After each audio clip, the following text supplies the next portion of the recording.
Yo, you ready? What up, dog? What up, dog? Oh my God, 313 live. Oh my God, 313 live. Oh my God, 313 live.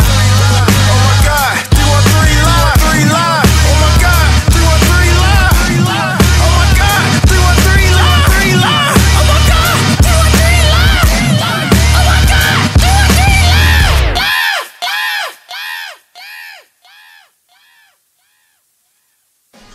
What's up, podcast? This that guy Rell. We back for another week, episode 62. What's going on, Danni? How you doing, baby? Hey, I'm good. Looking good and shit over there. Looking Real. different. Looking real different. Don't do that. I'm like, okay. What's up, Jay? How you doing this week, man? What's the Danni? You can't be shy over there, man. Cause I had braids last week and I got weave. But it's different. We saw you with A braids, bunch of hairstyles, huh? By like this time. 4.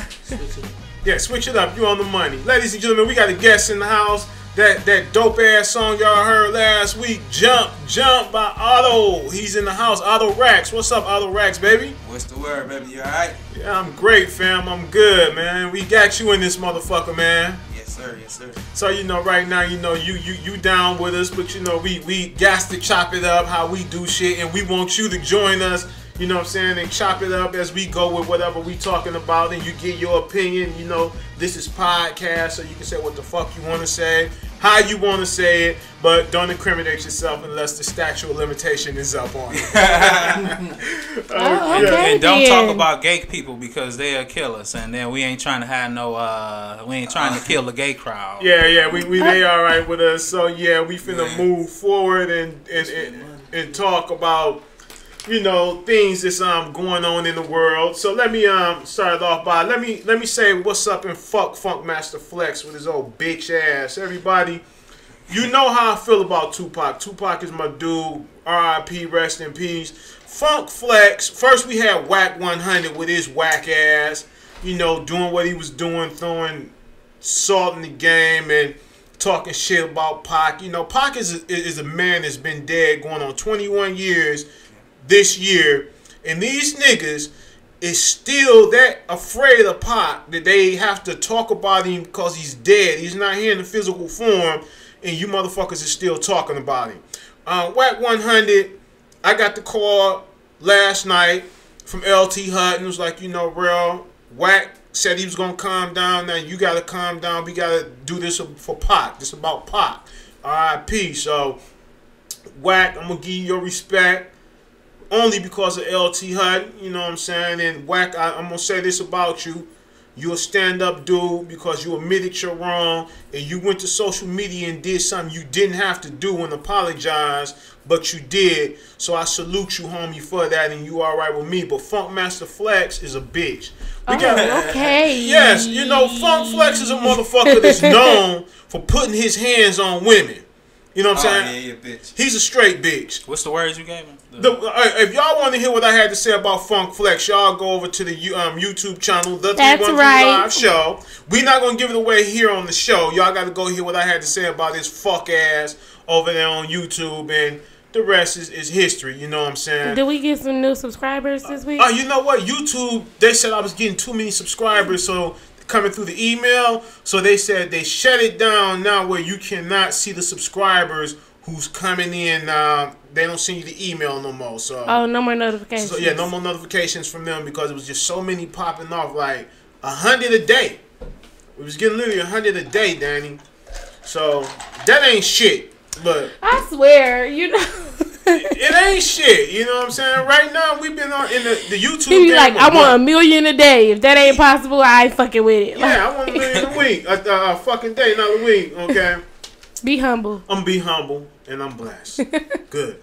You know what I'm saying? We fuck with we West Coast. We ride with the West Coast. Most definitely. And we ride with the East. When the East, it's one thing I just dislike. What are you about talking East. about? You talking about the coast of the United States or the coast of Detroit? No, we talking about East Coast. New York, I don't Jersey. Like you ride with the East Coast. I ride with Midwest. Let me say this about New York and shit. You know what I'm saying? New York it's the Mecca. It's your home. Yes, and you got to respect New York because hip hop came out of there. But at the same time, Funk Flex, you still a bitch. I have no respect for you, bro. I have no respect for you, and You the type of nigga that I will actually see. I'm not gonna say that because we're LLC now, so I can't say certain shit. Yes, you can. And they'll sue me, so you know. Yeah, and that's why Danny here. I love Danny because Danny keeps me on my square. No, you can't say it because then he'll come after you. But He'll come after you next. Because Funk Flex is a bitch. I don't talk about people I don't know. But we done. Let's say fuck Funk Flex and move on. Y'all want to hear what I said? Go over to YouTube and check it out. And make sure y'all subscribe. Let's talk about YG, y'all. YG's song called Meet the Flockers. That shit is funny. Meet the Flockers is a song about robbing homes in the California area. Did y'all hear it? I watched that. That whole CD was that shit is funny as hell. Dog ass album. Yeah. Put some socks on your hands. LAPD mad at him for that song. They mad at him. They saying that he's like helping people rob people. Like they blaming him. Like they gonna sue his ass. Tell you Chinese people don't believe in safes and shit like that. Okay. I mean, yeah. Go ahead. So nephew speaking to it. He's telling what now? Like he tell you like that. Like the Chinese people don't believe in safes and shit like that. Then like how they gonna break in the house and you know what to go for, like the jury, like all the value. It's actually a dog ass song. Yeah. I ain't never think that far until like cause Right. he teaching people how to rob. He actually break it down like because it's like him and his niggas. They run up to a door. Right. And one of his niggas ain't got no gloves, so he like, nigga, you better take your socks off, nigga. Yeah. And use your sock, nigga. Like the car Like don't incriminate yourself by incriminating yourself on the record. The LAPD has arrested 3 teens for breaking in houses, and the 18-year-old teen said they got the idea from YG's song. Nah, this is crazy. Young people, it's just a song. Don't go out and try to break in nobody's crib. I hope they not like trying to sue him or nothing. No, they can't sue him. It's freedom of they speech. can't sue him. He's protected under freedom of speech. Shit, they was fucking Eminem up back then. I'm like, they done fucked a lot of people up. They done used your shit against you in after his fucking shit court. came out. Like, what do you mean? Well, I heard a Boosie little was bit. on trial for his records. I don't know about that. See, Murder it was convicted because of his name. So you know, yeah. Think about that. See, Murder, baby. Nah, but he was really out here doing wild shit, though. He fucked But up. do you know that? No, I think he almost went to jail for killing a little nigga. No, but the people like the witness came back and said like it wasn't even It didn't happen. like, it was a whole different. They described a whole different nigga. yeah. Free C Murder. Free C Murder. It's always free that nigga. I mean, Free any black man that's in jail that's Nah, not in nah. there for child molestation and doing shit to old people. Right. You know what I'm saying? Real talk. And killing people. Yeah, and killing people. Well, if some people, hold on, some people I was need about it. to say. Sometimes it has to happen. You gotta kill somebody. Depends on that situation. Well, I know who to call. You gotta go. Yes, you gotta go. You gotta go. So, man, what's next over here? Let's talk about Iron Clown in Chief. I don't know about none of this. The president named he's not my president. We just gonna call him the Clown in Chief. Orange face motherfucker.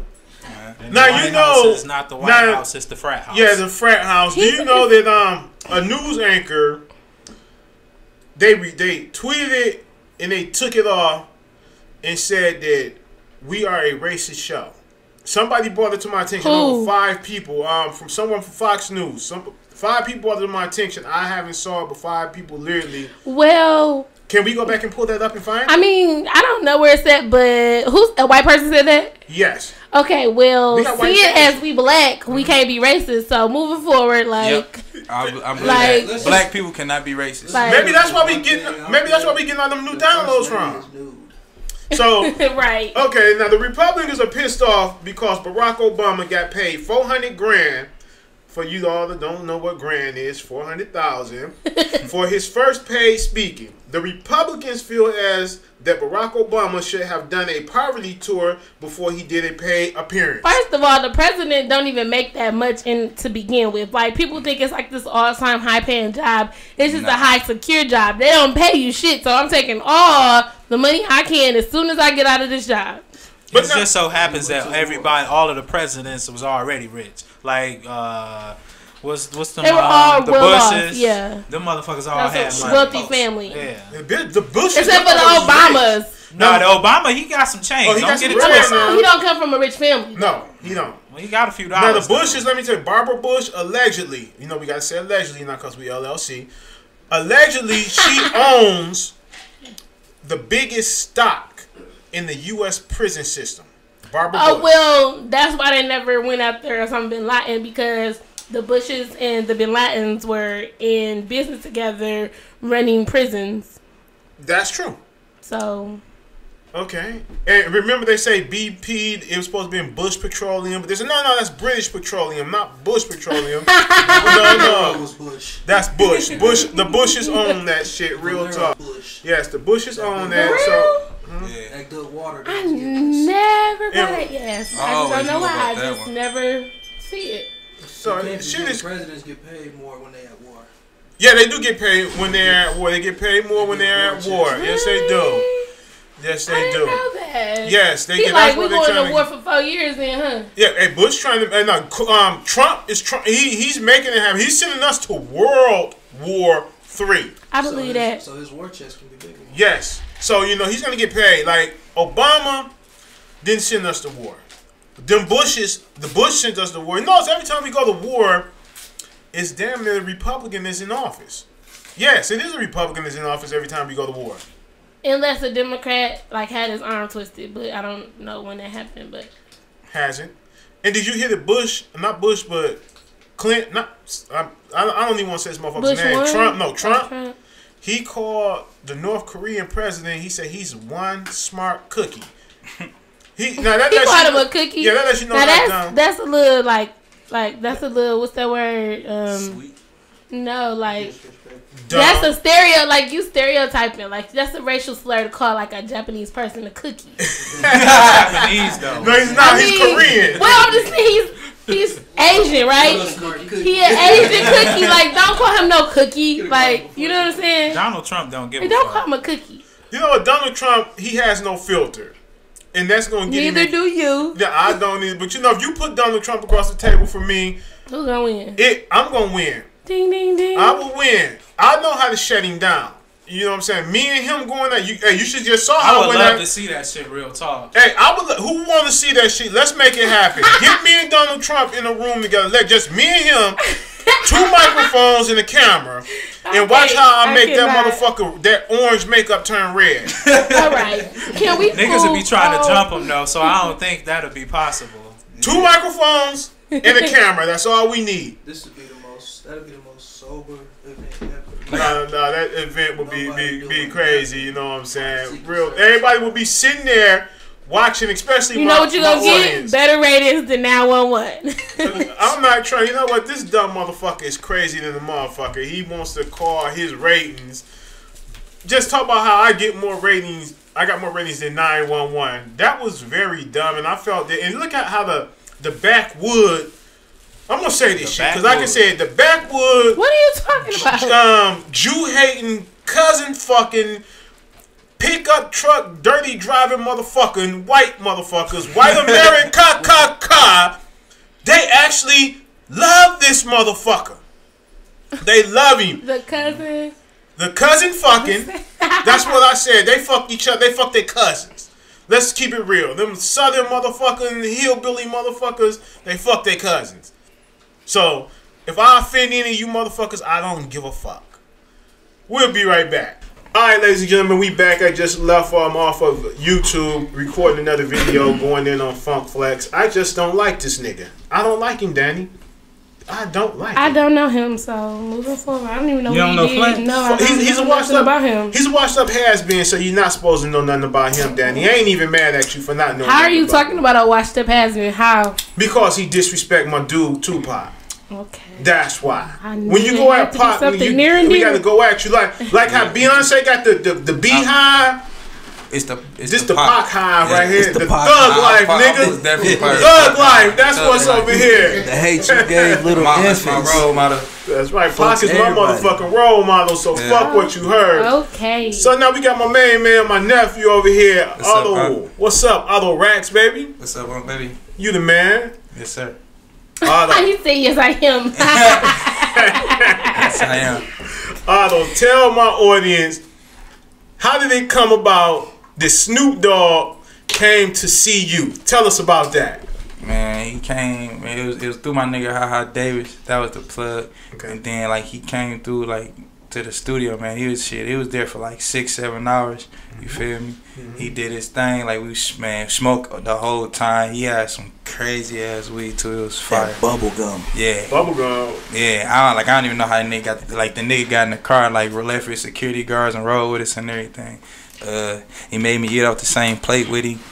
Shit, that nigga used our bathroom and all kind of shit. He was just that nigga down there, stood on the top of the garbage can with us in the alley. Niggas was running back from the alley. You want to get shook or nothing? You feel? I'm like, this nigga most definitely used to this shit. So He's a hood nigga. yeah, Man, he made 2 niggas climb the fence. man, 2 niggas climbed the fence One just to nigga come leg was fucked just to come see the nigga, man. Word? Like, man, we ain't even had to like just taking pictures, putting the whole fucking studio just got surrounded by everybody. Snoop Dogg was in that motherfucker. Did he get on the mic and get y'all spit some bars, or that's coming down the line? Man, probably like a little bit down the line. He ain't that one today, but you feel me? Oh, it's like, coming though. Oh yeah, It's coming for sure. That was like the mix and mingle. You feel me? So then next, you know what I'm saying? Next time maybe we can get that cracking. Baby steps. How did you? I seen the pictures, nephew, on your Facebook page. You hanging out with Young Buck. How was that, man? I love Young Buck. Yeah, that was through Vez on the team Eastside or Green Guys or whatever. You feel me? That was through them. I met them. Okay. Shit, he was same nigga down to earth. He the same dude down to earth. You feel me? He wasn't scared of nothing. Like we was out there crazy. So he was out there too. It was shit, yellow Corvette top down. Okay. Now another down to earth nigga. Was that before him and 50 squashed the beef, or after they squashed the beef? That was after. Okay, so he had money again, so he Yeah, shined again. he was doing this thing. He was shining. Oh, he was shining because 50 had that nigga on a soup diet and nothing but broth.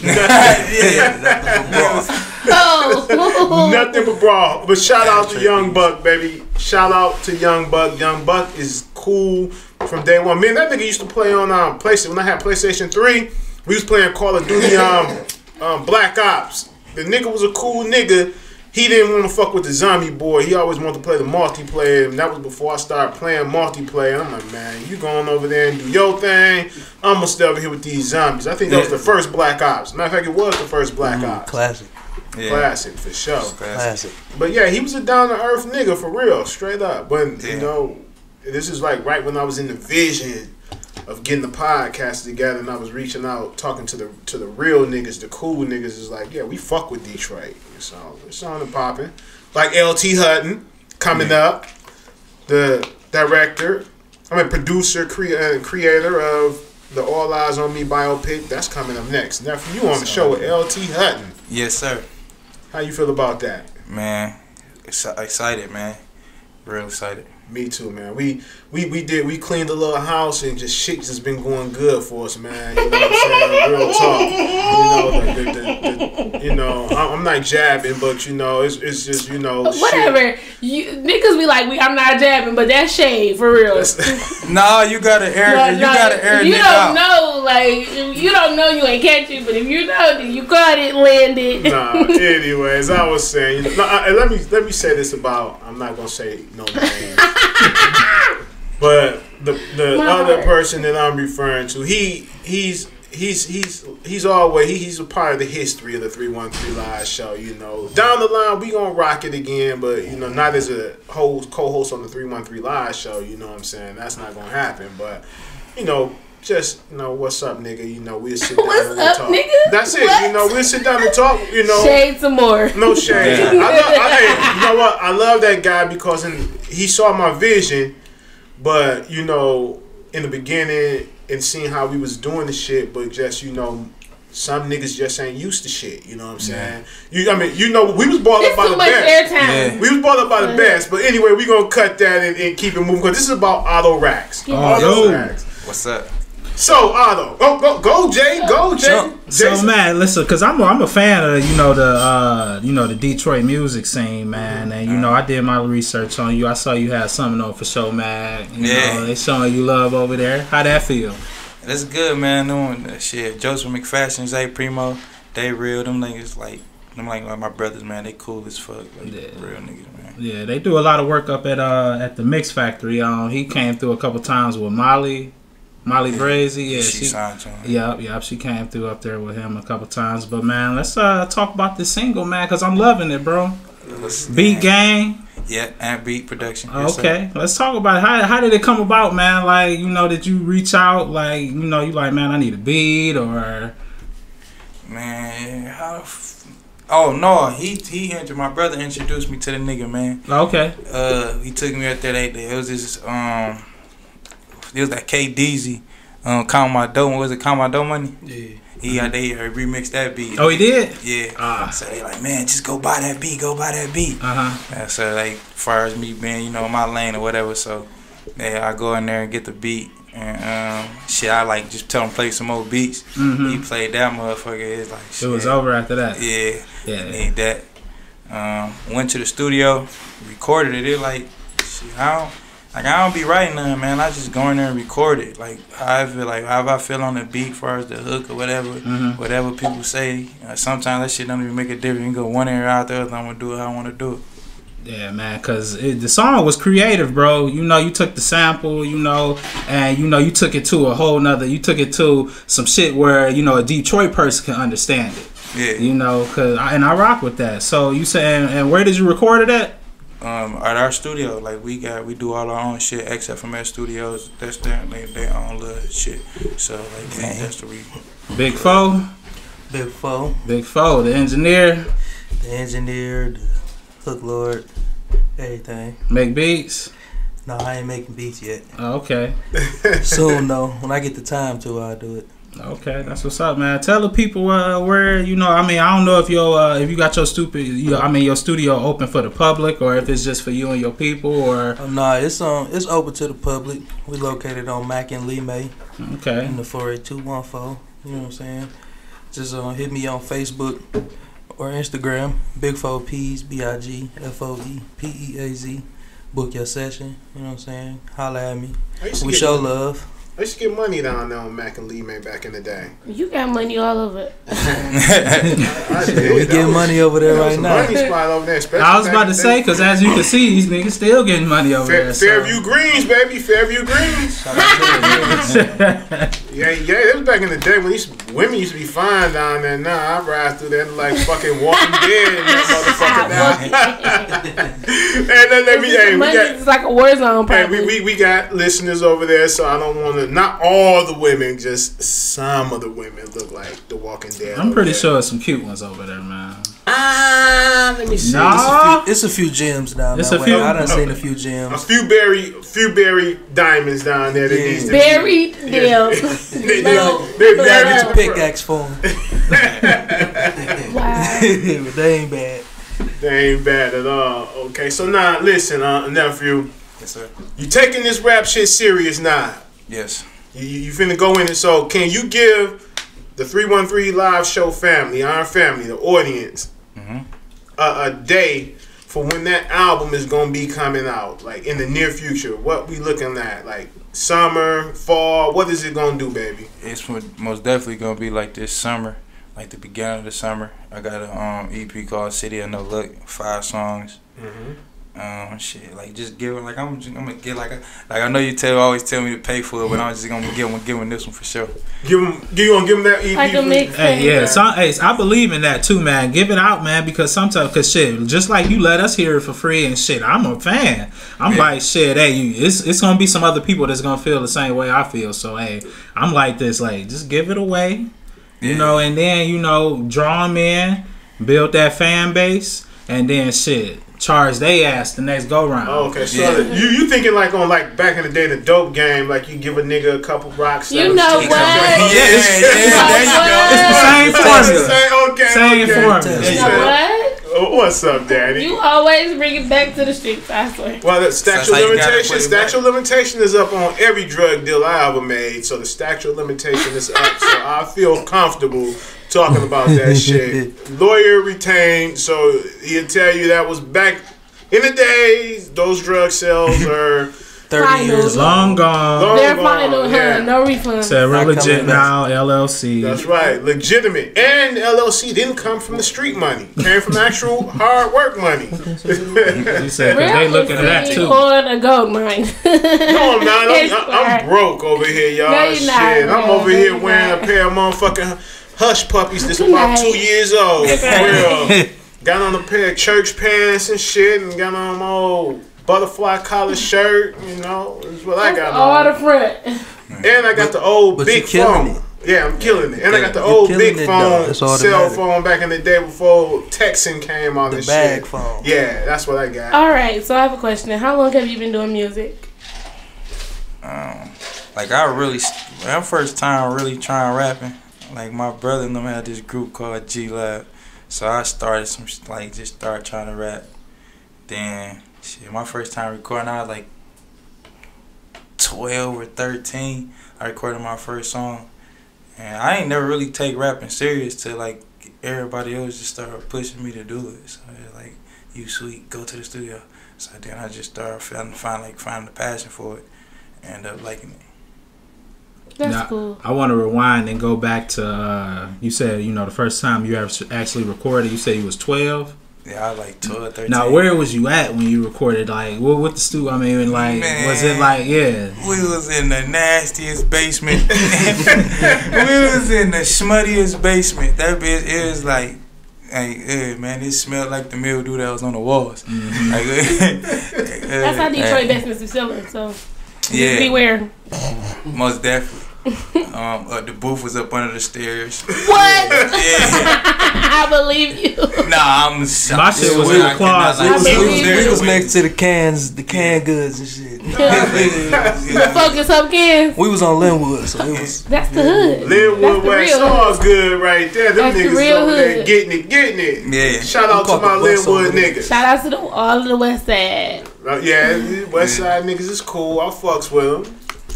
Yeah. So you said it was like the dirtiest basement. Not dirtiest, but the dingy or smelliest basement or whatever. It was. Yeah, it wasn't like no junk everywhere, but it was like, like. It was just like we only gonna her to record and we go back upstairs. Once we left out the house, once the recording was We done. never took a You return. said left out the house. Yeah. Just email me that. No, it wasn't even no email. No, we had to get that on the CD. Yeah, that was CD days. That was CD days. CD days. Nah, shit is email. I remember back in the day when they Used to be had floppy disks? DAT tapes. Oh yeah. Yeah, I know what you're talking about. Back in the day, everything was on them little tapes. Then people started putting shit on floppy disks. Yeah.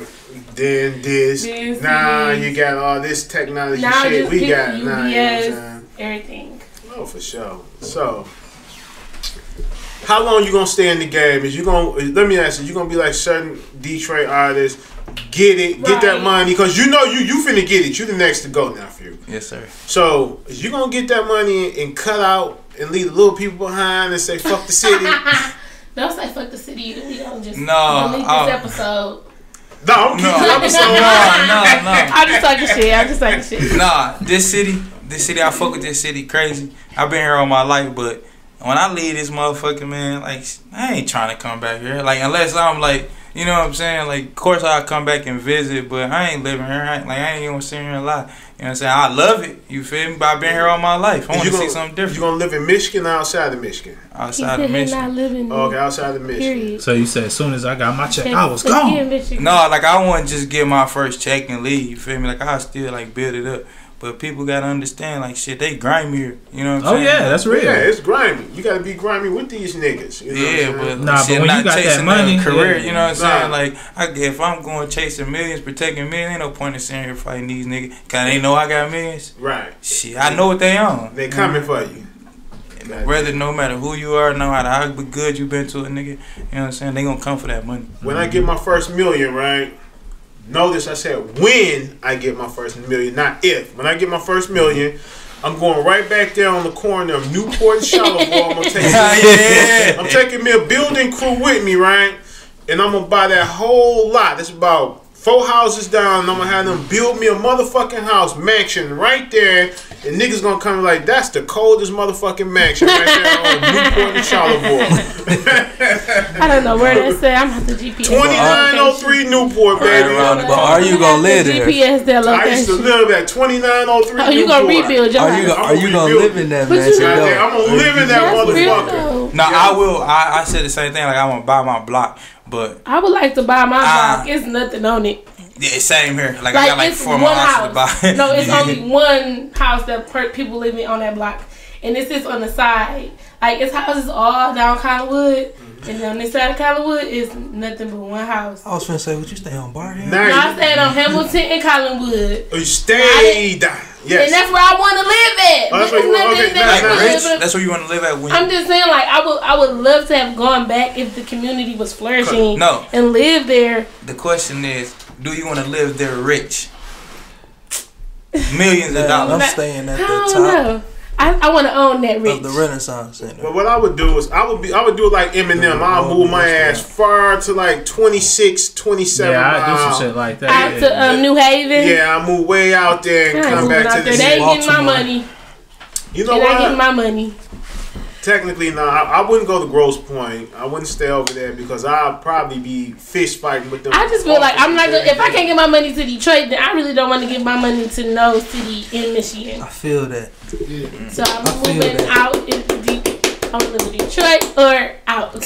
See, yeah, I'm gonna be at the top of the rent saying, I'm gonna just buy the revolving I like restaurant. You ain't no what you service at the talking. top of the I ain't red center. gonna be- There's no service up there. I got my fish, dog. This My nigga done fault, left my me fault, hanging my like. I thought you was pointing. No, I'm feeling this. I'm feeling his hustle for real. Talking about the top of the Renaissance Center. Yeah, Like, man. of the course you'll revolving come back to restaurant. your city and like need get your that. little floss on or whatever, you know what I'm saying, show you, but you can't stay here. Like, damn, the street niggas damn near can't stay here. You know what I'm saying? Like, it's that bad. You know what I'm You saying? can stay here. Let me ask you a question. Some good neighborhoods I in don't the know. city. Nephew, are you in a relationship right now? No. Not at all? He gonna- Okay. No. Now, Loud in the nephew, mic. would you take at least the 5 baddest females that you banging? Would you take them with you? When you make it? Would you take them? Would you take them? 5. Whoa. The 5. Would you take the 5? He Would I want to take- say no because he Hell can yeah. find some new ones. Hold on. Would I take the finest, the Yeah. baddest with me? I still hit y'all, but like, yeah, I still be cool with them. Like, I wouldn't like turn them into my girlfriend. You know what? I let me tell you, nephew. You put some cold shit on your page the other day, right? I took that shit. I'm not gonna lie, and I'm in the process right now. The paperwork is in. The copyright the shit that you said. Copyright your shit. I copyright. He said some random shit. He said some random shit, right? And I'm putting this shit on a T-shirt. And the nigga, what you said? That was a cold ass saying. He not even finna say it. I'm gonna tell you what he said. I'm gonna tell it because it's in the process of copywritten. It's already down there. State of Michigan, so I'm gonna say it. So be looking out for the T-shirt. I want to talk about copyright. It says, if I got $50 and my bitch got 0, then we both got 0 because I lied my shit. Exactly. You know what I'm saying? Goddamn right. Cause she gonna hide this. She gonna do it. She gonna hide her shit. That shit not funny. That shit not funny at all. No, that shit is real. No, it ain't. No, cause y'all. But hold on, time out. Do you have money? Time out. Do you have no, money? I don't hide no money because you know what? I spend all my money on me and my nigga. So, like, for you to be trying to have some money, hell no. Hell to the no. You don't hide none of your twos and You fro's. ain't, see, you ain't even gotta worry about being that mad because you ain't gonna know I hate it. That's the point. That's what I said. Babe, I ain't got no money. Shit. She finna holler at you, bro. She finna holler at you. No, technically, my money is my money. Your money is my money. Okay. And you have no money. Thank you. Oh no! That's why I'm mad. Oh no, baby! What is you But now doing? since I'm telling you, I might push $5 out there, like, Yeah. you know what I'm So saying? Every now and then. I have all But now, nephew, you seriously because you came up with the idea and I was the nigga that trademarked it. I gotta give you a piece of that money. I gotta give him a percentage of that. How real be like, you was the nigga that came up with it and I was the nigga that trademarked it. Like, So I gotta give him a piece of it by law. See, I'm finna trademark that. What he just said.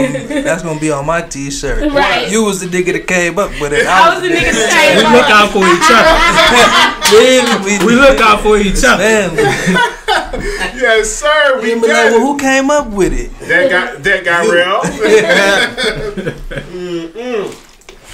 But speaking of trademarking, I listened to 105.1 Bounce, and the radio jockey Big Boy who was on there, I guess he must have got a cease and desist letter because they told him he can't use Big Boy no more. He can't. You know what? I'm not gonna lie. When they advertise Big Boy in the morning coming to 105.1, I was like, oh shit, my nigga Big Boy from California coming. And so this and them that's radio. Is it? No, it's not radio. Is it Bounce Radio? No, I'm not talking about. I'm talking about the people who suing. Clear Channel. Is that Clear Channel? Yeah, it's Clear Channel. Clear Channel. Oh yeah, they 955 WJLB. They suing him and cease and desist. If you go on the website, it say big ... Like Big Boy don't exist no more. Like they snatched that nigga name. Like, well, I need to go put a cease and desist on that nigga that call himself that guy Jello. That nigga stole my motherfucking name. That guy Rell. You know,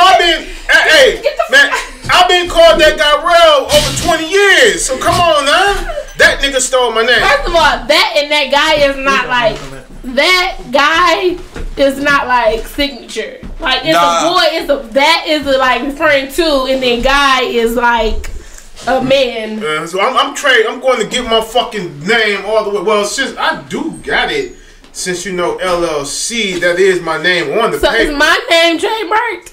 Yeah, Danni. No, it ain't. It's not. Because somebody's going to steal my name. I'm trademarking your name. I'm going to trademark. I ain't going to do that. Nah, I just trademark. Don't trademark me. No, I can't trademark you. But I'm pretty sure somebody got Danni B. I'm pretty sure that's true. Ain't nobody got Danni, yeah. I know that. Yeah. Ain't nobody got J.Street. Wait a minute. It is a nigga that calls himself J.Street, but he is. But everybody know who the real one is, so. There you go. Okay. Nah. So, wait, Otto, is you going to trademark your name? Yeah, and if it's anybody out there that's stealing around shit or trying to steal it, it's going down. Just look for 20 niggas in Cadillacs to come see you. You hear me? Real talk. We coming, baby. We coming. Big niggas, little niggas, the whole nine, nigga, is going down. Man, ready. What's up, ladies and gentlemen? We back. And we got a caller to call in. We got Al Love in this motherfucker. The guy that's responsible for the 313 Live show intro. Come on, Al Love. Hit it. Oh my God, 313 Live. I can't do it like you. So, hold on, time out. You really do them yourself? What it is, though. He said, ain't no stunt devils. He said, no that's all me. It's all him. All Al Love. So what's up, Al? We got my nephew in this motherfucker, Otto Racks, baby. We gonna have to put you and him together and let y'all work. What's up? What's up? That's what it is, man. I was just calling to actually shout him out, man. I checked the jump joint out, and that was pretty dope. Like they say, it definitely got its own style to it. You put that Detroit to it, so. I mean, that's what we've been missing, man. So just keep doing your thing, and I'm interested to hear some more from you, bro. Thanks, man. I told him he's the next thing to come, baby. He's the next. He's the next. Oh, yeah. All right, thanks, Al Love. Thanks, baby. We got some more people calling. And let me ask you a question, Al Love, before we go. Can a man and a woman be friends without fucking? Impossible. I mean, it's possible and impossible. It's possible and impossible. I mean, because the thoughts gonna come there. I mean, I know me as a man is gonna come to me, especially if she bad. Now, if she an ugly friend, then that's something different. Something different. All right, she look like. Go ahead, Al.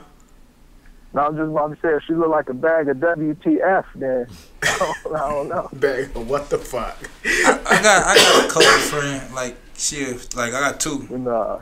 But. No, one of them will knock down though. One of you. All right, Al Love, baby. All right, peace. Blew my favorite thing. Okay, we got Detroit's finest in the house, Said Brown. What's up, Said, baby? How you doing? Oh man, what's good? What's good? All the way in Houston, Texas, at the International Bush International Airport. Hey. Fly back to the Detroit. Hey. On your way back, that's Danny Ave saying, hey. Now, said, is it true? Can a man and a woman be friends without fucking? Yes, it is so true. Amen. I got 2 girlfriends like that. Whoa. There you go. You got 2. I have 2. Wanda and Rachel, and they both cousins. And they both cousins. And they no fucking going on involved.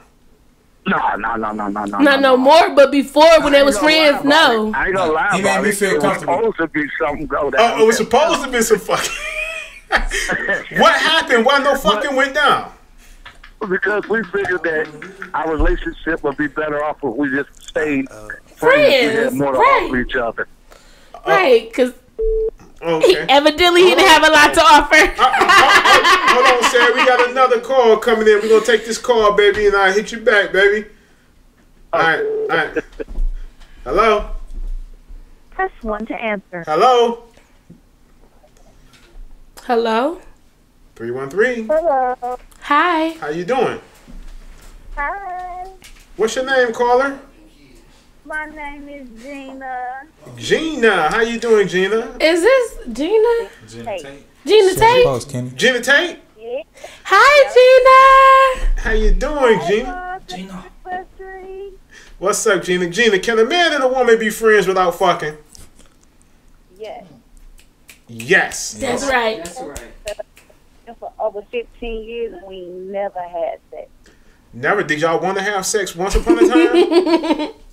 Nah, I ain't like something like that. You ain't attracted to everybody. Well, man, you might not be attracted to him, but he might be attracted to you.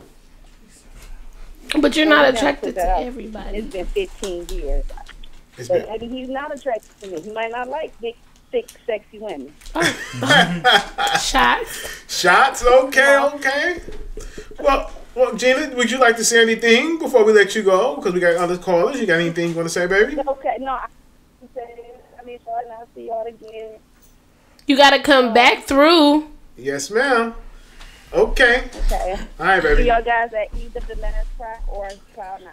All right, now. Okay, we back now. Okay, now. They say that men and women can be friends. Some say they can, some say they can't. So, Danny, if Janky bought this badass female home, booty shaking ass, big thick titties and big old ass home and said, this is my best friend, my new friend, My BFF. is it cool? Well, he would never do that, so we don't have to worry about that. But I mean, see, I'm like, I trust him. I know that girl ain't getting to know me, so I'm not going to be like, oh, you can't be friends with her. Like, now if he bring home an ex or somebody who been with before and talking about, oh, we friends, no, because friends don't fuck. And that's the bottom line. Okay, friends don't fuck. Nephew, you kind of frowned up a little bit over there. You fuck some friends? Hell yeah. Y'all ain't friends no more. Y'all ain't friends no more, Nah, nephew? you can definitely be friends. Yeah, you can still be What? friends as hell. No. Oh, Well, I honestly really don't know because I never fucked none of my friends. What, nephew? Do you think it's cool to get head from your friends, nephew? What? Your girl? Yes. Thank you for the other night, friends. Thank you. This is my nigga sound for real. This is friends. The friends with benefits. It's tiers to this. Like she just not know. Once she do some sexual action with you, she not your friend no more. Yes, man. Well, you know how many friends I have sexual acts with? Well, then they all on this tier of friends with benefits. So you? No, we just friends. On the first tier. Then. I'm in the relationship tier. Yes, they love each other. Huh? That was your friend. You don't know that. Boom. At some point, y'all became friends. That started. We was cool. Okay, listen. But see, this is my thing. Well, first of all, like that's another point. Did you go in or like, are we friends, or did you go in like disguising it as we friends so I can fuck? Don't do that because you wasted your time. Like, just be real, be 100, be friend. Like, friends only fuck when you didn't come in being genuine in the first place. Mm-hmm. So. My answer is life happens. You gotta speak up. I can't hear you. Life happens. J.Street? No. I'm like this, man. I honestly think that, you know, like, two people could definitely, you know, have sex and still be friends. You know, that's some mature shit. What? You know. Really? I mean, yes. Why not? Like, why? So listen, y'all have sex, you just and can't. then okay, y'all get beefed out or something just because the shit didn't work out. Because it probably was bad sex. Like, that's the only thing to make it work out. Bad sex. No, but I mean, no, I'm talking about y'all could be still having sex. Like, this could be some 2-year shit. Oh, and I mean, and it could just be that understanding that y'all got. It's just like. I feel like it's proven that it's just like no understanding that's coming after sex. So like it's over after sex. Right. It's over. So talking about like emotionally wise. Just in general, like okay, a girl probably can hold it off for a long time, but then in a minute she gonna be like, so what's up? Excuse me, nigga, you've been hitting this for a year. No. Yeah. No. Whatever. Nephew, have a chick ever came to you and said, "Look, it's been you've been here too long, 2 years, 3 years too long. I want something serious." She tried that. But she tried it, so that's the point. Yeah, and I fixed it right regardless there. of whether you fixed it or not, you trying to say it ain't gonna happen. It's gonna happen. No, she's gone. That's my point. She got the understanding. Pimp shit. You know, she got the understanding as in she wanted something more and you didn't, so she gone because she didn't get what she wanted. But don't try to act like girls just be out here like, let's fuck forever. No, I really have friend. God, I'm gonna end my life. And I'm gonna tell you. I would. What? Tell him, nephew, get him. Man. You still on wax. Is you was never ready to somebody and later on. You might have ended the recording, but you're still on air. So tread lightly. Tread lightly now. If you're scared, nephew, do your thing. You ain't never scared. All these hoes know what it is with me. Don't do that. You can't do that. And don't be calling women hoes. Oh, excuse me. Hey. All these bitches know what it is. Say no. You can't call them hoes. Shit. You used to go a few episodes back. Say names. No. Call us gentlemen. Okay. All these gentlemen. Whatever. Okay, listen. Well, ladies and gentlemen, look. We finna get ready to wrap this show up. We had a great show this week, cause stay tuned. After this, we got the LT Hutton interview coming right on up. Nephew, drop all your social media information on all the people because they want to know, and especially the fine women that we got listening. Okay. For the fine women, for sure. No, you can find me at Otto Racks, OTTORACKS. Instagram, I got like 2 or 3 pages. Facebook, Snapchat, Instagram, SoundCloud, all that same name. Same name. Yes, sir. For Google sure. it, YouTube it. When you coming back and hang out with us, nephew? Whenever you want me to. Shit, you can come back anytime. Man, whenever you want me to come back, I'm back. Nigga, whenever you want to come back. I'll be back tomorrow. Open table. I'll be back tomorrow. Open table. All right, ladies and gentlemen, stay tuned and we'll be right back. Okay, what's up, podcast? This that guy Rell, the host of the 313 Live Show. We back, and I got my man on the phone with us today, Mr. LT Hutton. LT Hutton is the director of the film, the 2Pac Biopic. Producer. Let's clear it up. Producer and creator, yes, Producer and creator of the 2Pac biopic movie, All Eyez on Me. How you doing this afternoon, my brother? Oh man, I'm good, man. Just grinding out. You know what I'm saying? Fighting a good fight. That's a good thing. First of all, I want to thank you for even, granting me this interview, man. I really appreciate it. Really appreciate it. Oh, man, come on, man. You're a real cat, you know what I'm saying? And my thing is, it's about the people, man. And, it's one of those videos where everybody say, go on this show, go on this show. Yeah, we got all those shows, but, I'm about realness and the real people, you know what I mean? And I watch your podcast, a few times. I said, okay, these cats talking about real subject. And real subject matters, you know what I'm saying? They got, a nice platform, and they're using it correctly. So, I got you. Thank you, my brother.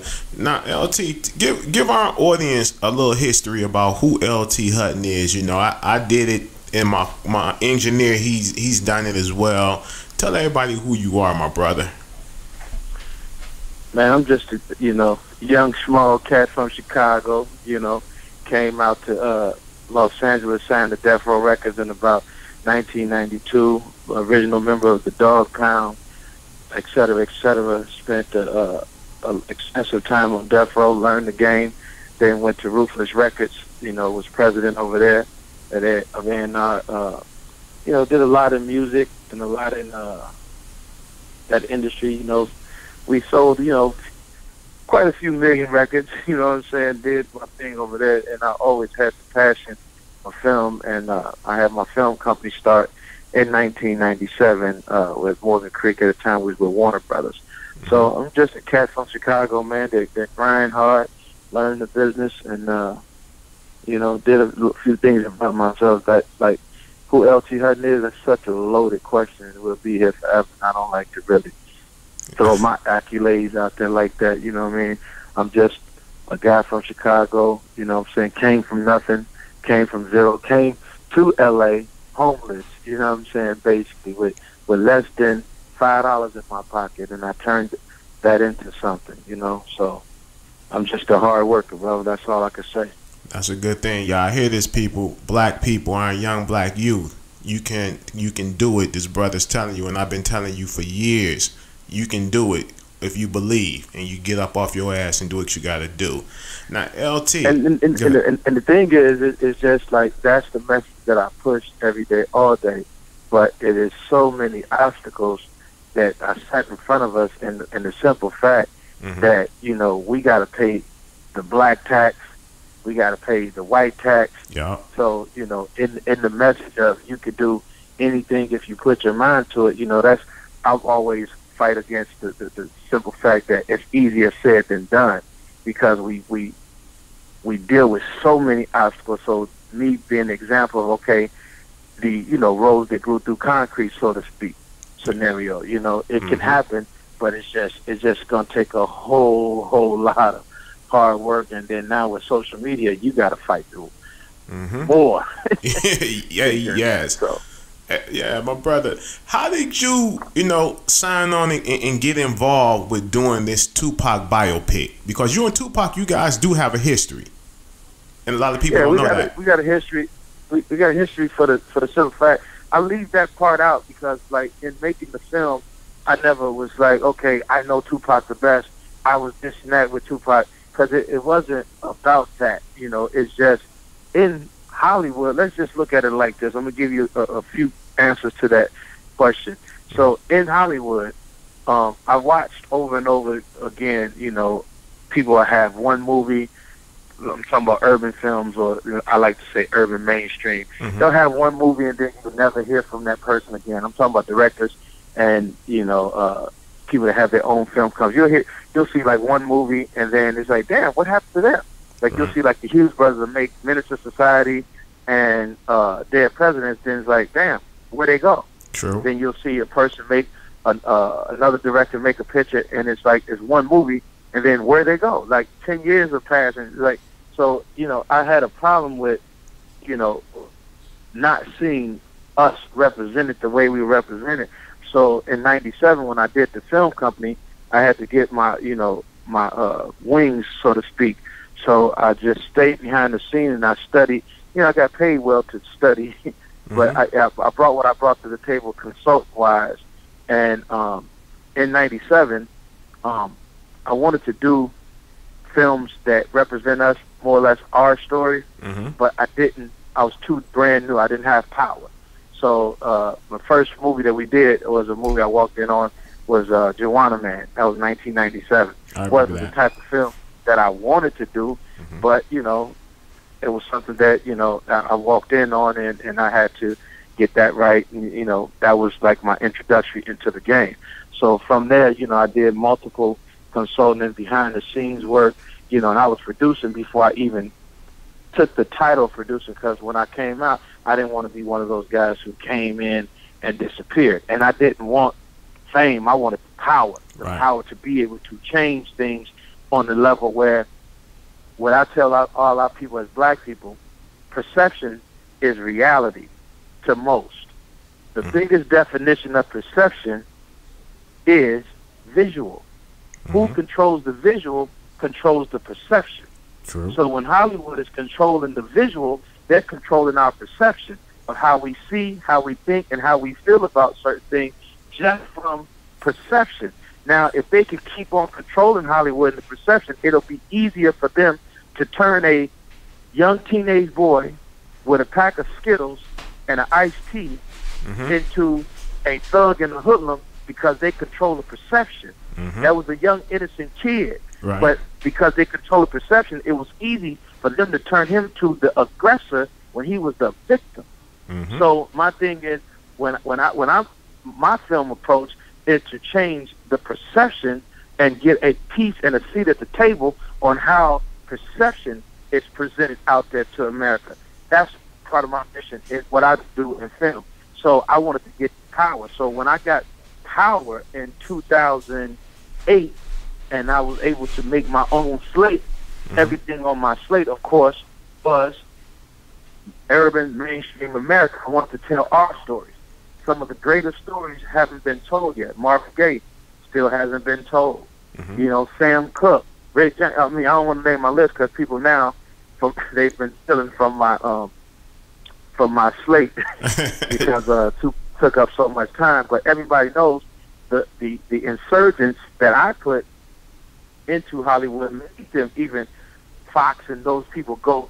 They weren't talking about Notorious before I started this whole thing of pushing these biopics. They told everybody they wasn't in the market for Straight Outta Compton. All, like this. I was doing this early, so I was behind the scenes giving light into the quote unquote higher ups that there is a market for these type of films. I always envisioned it to be not just something for me, but for us as a culture that turn into like Marvel comic scenarios.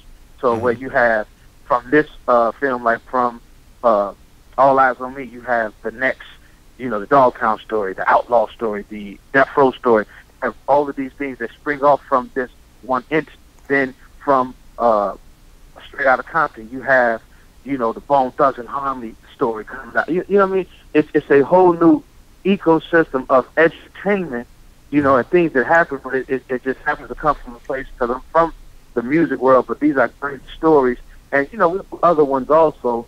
But my idea behind creating these stories was to show where we come from and show the plots of life within the music subtitle. You know what I'm saying? Right. And tell these great stories, because like if they can make a story about Jesse James, they can make a story about Al Capone, they can make a story about any white person they want to. But we have hood stars and hood heroes and hood stories that are great.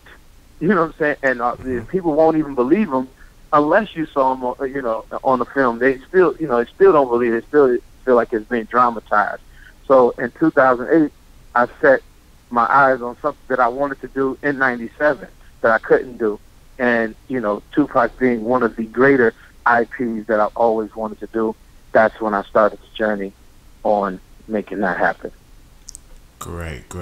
Now, when you first got involved with even of doing the 2Pac biopic, how much red tape was there that you had to go through with everybody? Because I'm quite sure everybody wanted their hands on the 2Pac biopic after the success of Straight Outta Compton.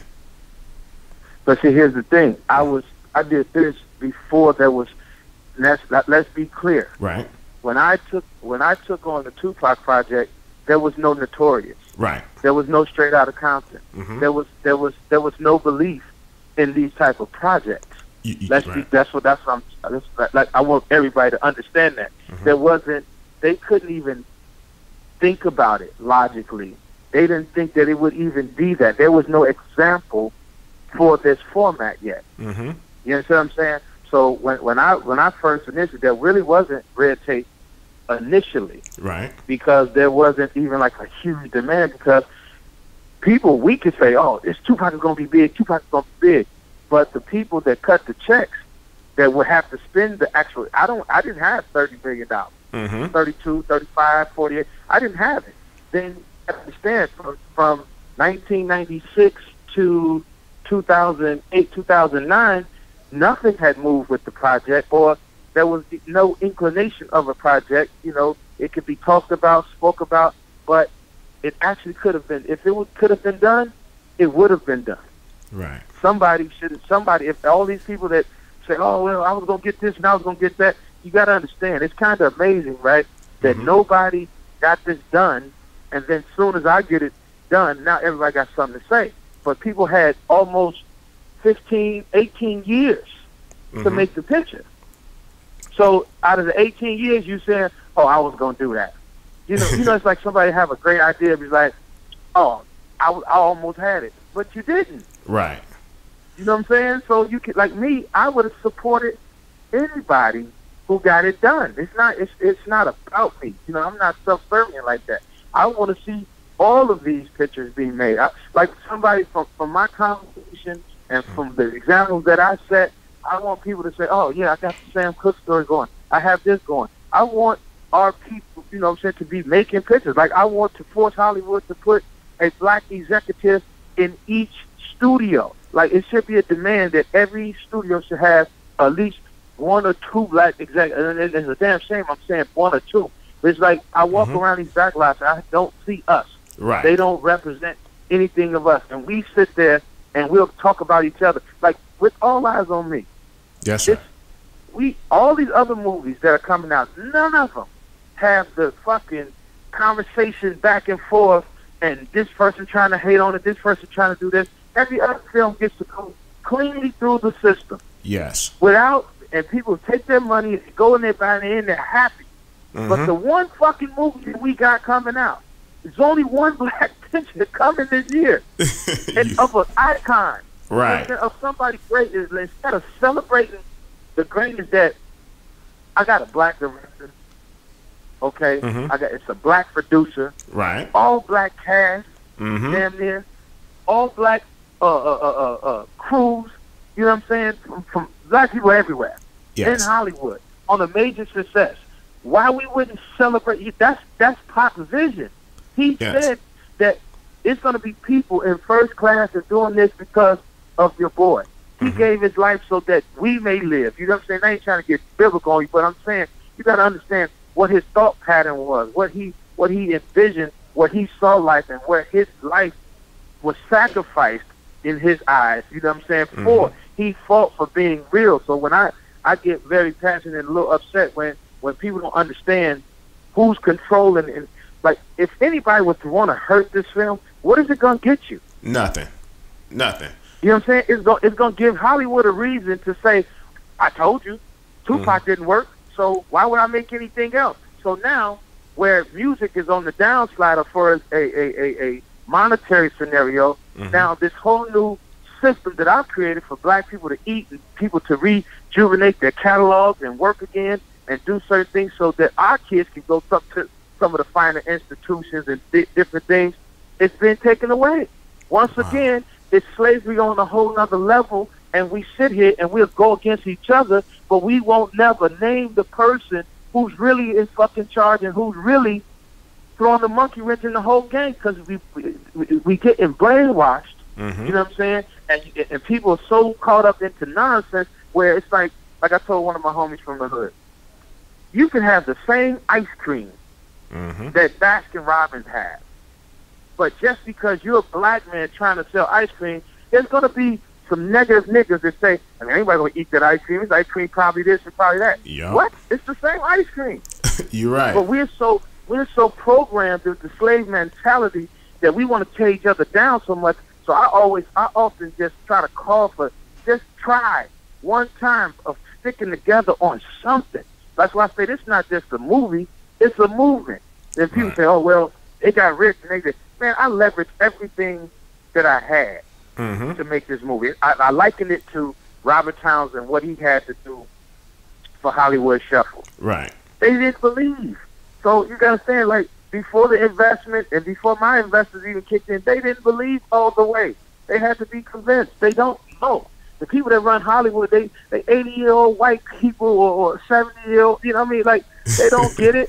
And then you got to understand when people talk this nonsense, it's still $30 to $40 million investment on the one side. Then the promotion and advertising is an additional. So you're talking about almost a $80 million investment. They don't have to do it. Not at all. They could do something. They could do something else with their money. That's so true. You say, well, what was the push? The push and the driving force was my passion, me standing on tables, me doing everything that I'm doing, you know what I'm saying, to get this project off. And that spirit came from Pac himself of, listen, fight this, fight that, fight that, fight that. Don't let it go, because people don't know who I was even into it with. You know what I'm saying? You're the right. powers that be, Mm-hmm. you know, the powers that be, boy, I mean, if I could just only talk freely. Right. People have no idea. So I just tell people, look deeper. Look deeper. That's why when Nova wrote that letter, Mm-hmm. you know, it was a lot of people are going to come out in support of that letter, because that letter is telling you some real stuff that a lot of people don't want to hear. Right. There's a lot that's been going on for a long time that people say, well, that kind of seemed weird to me. That kind of seemed weird to me. Mm-hmm. Yeah, that do make sense. Yeah. At the end of the day, I never really, this is the first, and everybody is, you know, they're going to come out and say, well, he wouldn't talk to people, because I never wanted the conversation to be about me Mm-hmm. or some director talking crazy or, you know, a back and forth, because it's not. Right. This movie is about Tupac. It's not about other people around. It's No. not about everybody. There's certain things and certain trajectories that I use. Mm-hmm. Everybody's not in the movie. Can't be. Right. Because Tupac's, one day in Tupac's life was a movie. Mm-hmm. So for me to follow the guidelines, and, you know, I'm outside the box and I'm pushing the envelope Mm-hmm. with the distributor and with the investors. I'm pushing it as far as I can, and I had to fight for the integrity and keep the film really, really 100, Mm-hmm. which they let me do. Appreciate You know what I'm saying? that. So but it was a fight. Like I'm talking about knockdown, drag out, blood, sweat, and tears. Like I said, you know, I just want to be clear on everything. Like when I'm telling you, I leveraged everything. I put everything I had on the line. I had to invest in myself. I spent millions of dollars into this picture, my personal. Okay. It was a passion project. There was, you know, if I ever put out there what I made doing production, people would laugh, because there was no time for me to ask for certain, because in producing, you don't get paid until you present a project. With this project, there's no way to pay for the amount of sweat equity that had to go into the research and dealing with the streets, dealing with the people and everybody feeling entitled. You know what I mean? Like, and then, like I said, dealing with that, plus dealing with, you know, these people. I had to teach black culture one-on-one every day. So it wasn't, I'm just doing this to be, I had to explain everything and why it had to be in the film. You understand what I'm saying? Mm-hmm. So this thing is so far beyond, you know, a passion project, and everything that we put into it. You know, it hurts to hear the nonsense and to just see the negativity being harped up on, when you're not looking at all the great. You just go with the one negative. Like, somebody can say one false thing and the internet will run crazy with the one false thing. Yeah. You gotta understand, the people that are talking and all that, they've been to multiple announcement parties in 2012. There's pictures of these people that's talking at the party with me. Mm-hmm. So if you had a problem, why are you at my party? You 100% right, brother. Now, let me ask you a question. Demetrius Shipp, the guy that's playing Tupac Shakur, how did you find him, and how did you just say, this is going to be my Tupac? Because if you look at that dude looks like Pac. And when I was looking at all the little previews and the little sneak peeks that you guys was putting up on Instagram, he has Pac mannerism all the way down to a T. How did you guys pull that off and make that happen? Once again, like I said, and I'm saying this, like I said, it's one of the first interviews, so it's going to reach a lot of different people. So I want to be clear with everybody. Okay. When I'm telling you this whole thing, and I always express this, they could say I'm crazy or whatever. When I'm telling you, Pac guides his world the way he wants it to be guided. You know, I was actually at a point where I was exhausted. You know, of the search. I did a worldwide search, and I wasn't getting, what I'm looking for, because anybody can do the what they so-called think Pac is. Right. But Pac had a distinctive charm. He had a personality. He was funny as hell.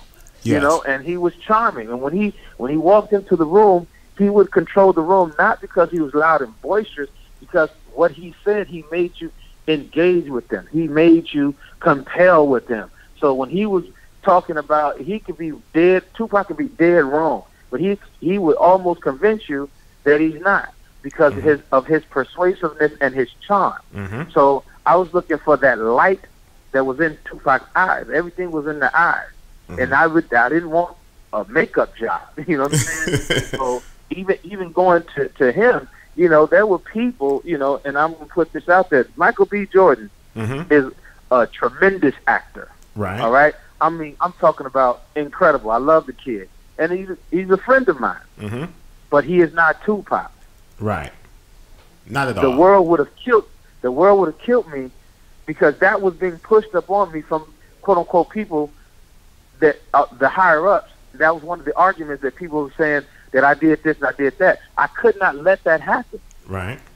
Imagine, I'm just saying, you would spend the first hour of the movie trying to figure out why in the hell would LT put this guy as Tupac? Why would it be? True. He's a good actor, but he's not Tupac, okay? No, he's an excellent actor. And like I usually don't say his name, but I'm just saying, like, this is what they were trying to make me do. And this is people that's supposed to be, but that's what we fighting over that. Like, I couldn't let that happen. Right. And then when you see Demetrius Shipp, you're like, okay, see, this is the thing. Nobody is going to be Tupac. But I was trying to get as close as possible. Like, when people see Demetrius, they instantly go crazy and they think he Pac. Yes. With the other actors and different people, they didn't have that je ne sais quoi of being able to walk up to the front door with just a stranger, and they're like, damn, Pac, I wanted that. And he gets that naturally, every day, all day. Now, here's the backstory. Okay. His dad was a producer with me at Death Row. His dad is Demetrius Shipp Sr. He did Toss It Up and a few other records for Tupac. So Demetrius, when he was younger, he was able to come into the studio as a kid, and he met Pac as a kid. So, and it was right before his demise. So, not to spook anybody out, it's almost like you see the movie Fallen, when you touch somebody, you pass something on. I often felt like when it all came to fruition, and I didn't get to actually sign Meech onto the film, because I had to I had to really turn over tables and stand and say, I threatened to not make the picture if Demetrius Shipp wasn't the lead. And that wasn't until about 2 to 3 weeks before I started shooting.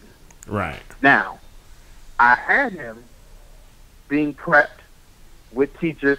He didn't have the role, but I knew he was the guy. So we invested, once again, personal revenue, because, like I said, the company didn't believe in a first-time actor, but when you say the mannerisms, he had the mannerisms, he had the natural eyebrows, he had the natural eyes, he had everything. The only thing he had, his face was just a little bit chubbier than Tupac's at times, but we were able to, get him in the gym, and he worked out, and it's like, you catch him from certain angles, he's dead on, but it was more or less carrying he embodied Tupac's spirit, and Tupac was inside that boy. I can't even lie.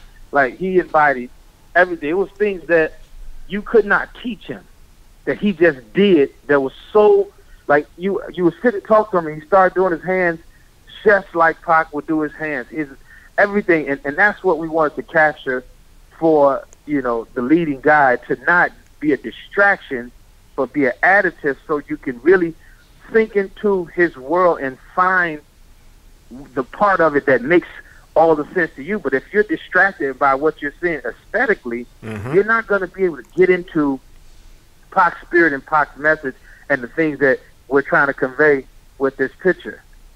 You follow what I'm saying? I'll follow you 100, my nigga. I do. Trust me. So that's why, you know, when the other little guy that was around town talking crazy about him getting the role, and he couldn't deliver what Demetrius Shipp delivered. Like Pac has so many different sides to him, and when you challenge Meech, because his dad, you know, Meech is from Carson, right? You know what I'm saying? So he come from Hard Knocks. He's got the shyness and the sweetness, but he's a real guy. You know what I'm saying? And I'm gonna just say this because the other kids keep talking. Meech is a man's man. 2Pac was a man's man. You cannot be some little, you know, wannabe Hollywood, you know, actor type of scenario. You know what I'm saying? So those other guys, you know, they crumbled. Like, and they didn't have what Demetrius have. You know what I'm saying? Plus all the other nuances and the spirit. The spirit was just like, it was overwhelmingly heavy on me, and like it was like he's the guy. It was not my mission from the day that I resaw, because I hadn't seen him since he was a baby. Right. You know, so when his dad called me and brought him in, I knew that day that this is Pac. Hey, you know what I mean? Hey, when I saw the what's the name? He was dead on with the movement, the way, like you say, Pac rocks on the stage, do his hands, the whole nine, man. I'm like, whoa, wait a minute. I had to hit a double take on that. I was like, wait a minute, did they add Pac in through an old video clip? And then I'm looking like, nah, this is really this dude. This dude is good. Yeah, a lot of people were saying that. They thought that we had cut old footage. And like I said, when I put the people around them that was, you know, we talked to them 1,000 times with the different videos and different, you know, the George Jefferson walking. We went through what we went through, but still we did not want to do a copy. Mm-hmm. So what he did, and going deep as he went, those concert scenes were some of the. I was nervous on set because you can't manipulate those scenes and control them. Mm-hmm. It's what he brings is what he's gonna bring. And when I'm telling you, like when you go to the concert and he's doing the hand motions, and he did the skip, man. You know, it's hard because Pac wasn't really like a dancer or whatever. He's a little unorthodox on certain stuff. So the little dance he did with the skip, and he got the whole look. I mean, I'm sitting there. I was at the House of Blues. You look at all the footage. Mm-hmm. That's me on stage right there with Pac and everybody. You know, that was a great night for us. So I'm on stage. So I remember the concert vividly. So when he did things that Pac did at that concert, and I know for a fact we couldn't have taught him that. It was like Pac is here, and the people on set would remember. That was I actually broke down on that day because it got real for me. Because looking at him on stage, so that's why I knew, you know, I picked the right guy because I know Pac was there. He was in there. He was performing on set, and everybody in that stadium, that's why they put up. They was like, man, that was the most magical experience that we had. And going back to some of my original point, that's what we want people to see, is to give them a piece of something that they never seen before and recreate that magic of how special this guy was, and understand that this is a cautionary tale of a guy who got chopped down in his prime. Yes. And for what? So for me, in defining and paying tribute and respect, it's like this film was something that I wanted to do to honor and respect his memory and his legacy, and to keep it going and give you a visual so vivid and so real that you actually understand. It's like when you watch a bank robbery movie, you want the best version of a bank robbery movie that's close to reality as possible. Yes. So I couldn't let Hollywood force me to make some out of this world unrealistic film just because. You follow what I'm saying? Most definitely. So, you know, and it didn't matter who thought they had power or who thought they were big time. No, leave your ego at the door, because we have to make the right picture, not a picture that, you know, when people try to steal my lines about when I say everybody wants to make the picture of 2Pac and me, they are the ones that want to make 2Pac and me. It's like, and it's not about that. Right. You know what I'm saying? You got to respect the story enough to do the proper research. And like I said, that's when I designed a way to tell its entire picture through Pac's POV. So when I say the untold story, no, a lot of stuff that people think they know and that stuff is told. But what I'm saying, this is a different view of what you think you saw on YouTube or you see. Of course, there are going to be some historical moments that are there because they have to be there for the trajectory of the story, but it's a different look at it.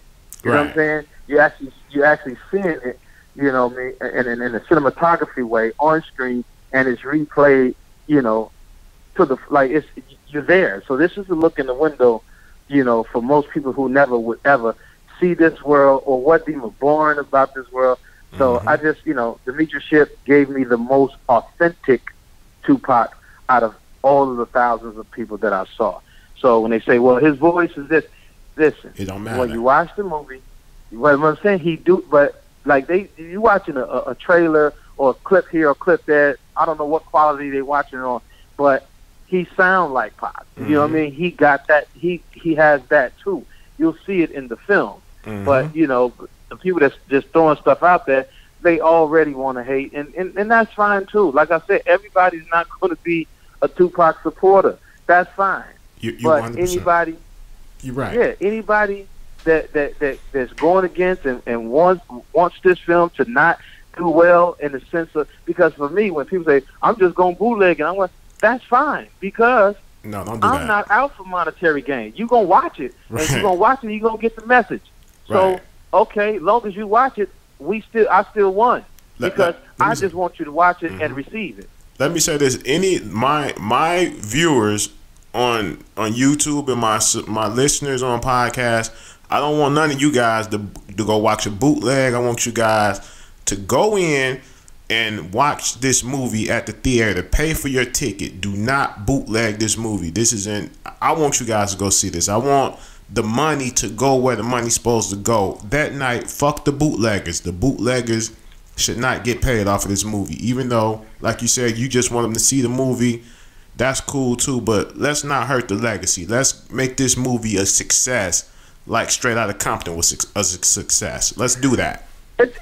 And you know, with everything that we're talking about, man, at the end of the day, a lot of these people that's talking crazy, they'll be right there with their popcorn front and center. And my whole thing is, like, I just try in the spirit of where we going and being able to get to the age that I am. Pac never was able to get to this age that I am.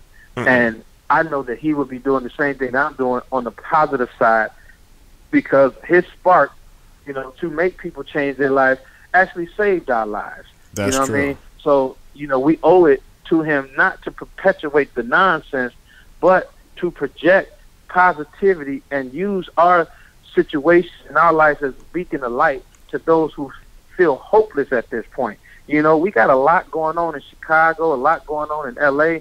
You know, people, and this is where I hate the internet stuff, because people really dying out here. True. And we worried about nonsense. People really dying out here. There's people right now who really can't eat. There's people right now who really don't see a way out. You know, LT Hutton, coming from where I come from, to overcome the things that I've overcome, that in itself said, okay, to a whole generation, I can do it, because they don't want me here. They didn't want to let me in these doors. Hey, man. You know what I'm saying? I'm kicking down the doors in a whole nother way. So it's like, you support that. It's not no self-servient nonsense going on. Like, I took a lot, man, to make this thing come to fruition. And in 40-something days, June 16th, on his, you got to understand, they didn't even know. They're not supposed to know. This is where it comes to switch up what's going on. When I put the movie on June 16th, they just thought I was doing June 16th. They didn't know that it's Tupac's birthday. Hell nah. They didn't know that. Nah. Hey, man. You know what I'm saying? So when we say Straight Outta Compton is great, right? Yes, it is. You can't take it away. It was great. So in 2 years, they're still at 10 million views on that trailer. Right. And in less than 12 days, from 4 sites of real, like, you know, the company have the analytics, ran on things that don't repeat, and they didn't run the whole board. They just ran 3 to 4 of where we put the trailer at. 27 million views. Amazing. That's what's up. You know what I'm saying? In less than 12 days. These are big data numbers. These are analytics that you cannot make up. By the time June 16th comes, we're over 1 billion in impressions and reach on the strategies that are created. And like I said, I don't get a dime from what that goes into 2Pac's catalog, his merchandise, everything. This reinvigoration of 2Pac, none of that goes to me. I have nothing to do with that. So I'm spending millions and millions of dollars to reinvigorate this man, his legacy, his dream, put the light and attention on him. So why would somebody want to go against that? And it's not even the accolades is not even coming to me. No, I don't understand that. For somebody to go against that, you got to have pure larceny and just some ill in your heart. You understand what I'm saying? Oh, so just think about that. Just think about that. I'm with you 100%. Let me say this, man. Whatever we can do here in Detroit, the 313 Live Show on any of our platforms to help support you in this movie, man, or get the word out, any message you need us to do, we gonna do that for you, my brother. That's what we here for. So we not going to be those guys that's on some hating shit. We here for love. That's why I appreciate you. Like when we gonna go back to the Noble Leather. I did a YouTube video about the Noble Leather, and I was like, okay, now a lot of the stuff that he said in that letter made sense. It connected the gaps together, and I supported that. Then I guess and I left the video in support of that. Then I get a phone call out the blue, just on some other stuff, and I'm like, okay, I'm listening to these people as well. Like, okay, then I shoot the other video, and that's when you got in contact with me and you told me what was up. We spoke. Then it started making a lot more sense, and I was like, you know what? This video ain't been up that long, and the numbers is there for the views. I'm gonna take it down. You know what I'm saying? Because I don't want to hurt this legacy after speaking to you, and you said what you had to say, and it was all love. So I was like, let me remove that. Let me remove that one, because it made sense. Everything that you had to say, especially when you was like, okay, when we talked, you said, okay, well, which family members are not in support? Didn't think about that. You know what I'm saying? And it made sense. Like, well, wait a minute. This man does have a big family. Maybe this one in particular person is not with the vision going on. Here's the thing. There's people that you're gonna see in the movie that were on set. Off camera, you know what I'm saying, that came to the set every day, that really, really rock with Pac. First of all, let me explain this to you. I answer on a higher level, not just a studio producer in Hollywood. I answer on a whole lot of levels. If I was doing something bogus, people would address me accordingly. If I did something bogus or foul.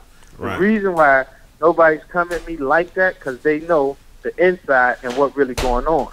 So to be forced to have to air out dirty laundry or different things, it is against what Mr. Shakur wanted, because we came to an agreement in 2010, 2011. We both signed our name on an agreement, not forced. It's an agreement that we chose to say, okay, this is how we're going to move forward with this. Right. At any point, at any time, she knows. We don't have to do the checks that was cashed didn't have to be cashed, brother. You know what I'm saying? Let's just be clear. So to keep or bring up something that was settled, whatever it was, in 2010 is ridiculous. In 2017, right before the movie gets ready to come out. Right, 7 years later, it should be brought up. It makes no sense. You should have been talking about that. And then other than that, with the signed document, and I just tell people, you want to tell a story and you want to rant, here's the facts, though. Say what the truth is. There you go. You can say whatever you want, because when they say, or somebody, put up the court document, you can put up any allegations from when somebody is trying to do whatever in a legal scenario. So right now, just for me talking, I don't even have to know you, right? So I could sue the 313 show right now and say this and that. It's a lot of allegations. That don't mean that they're gonna ever turn into anything or come out that I win. But all those allegations will be listed in a document because that's what I will be coming at you for. That don't mean it's true. Right.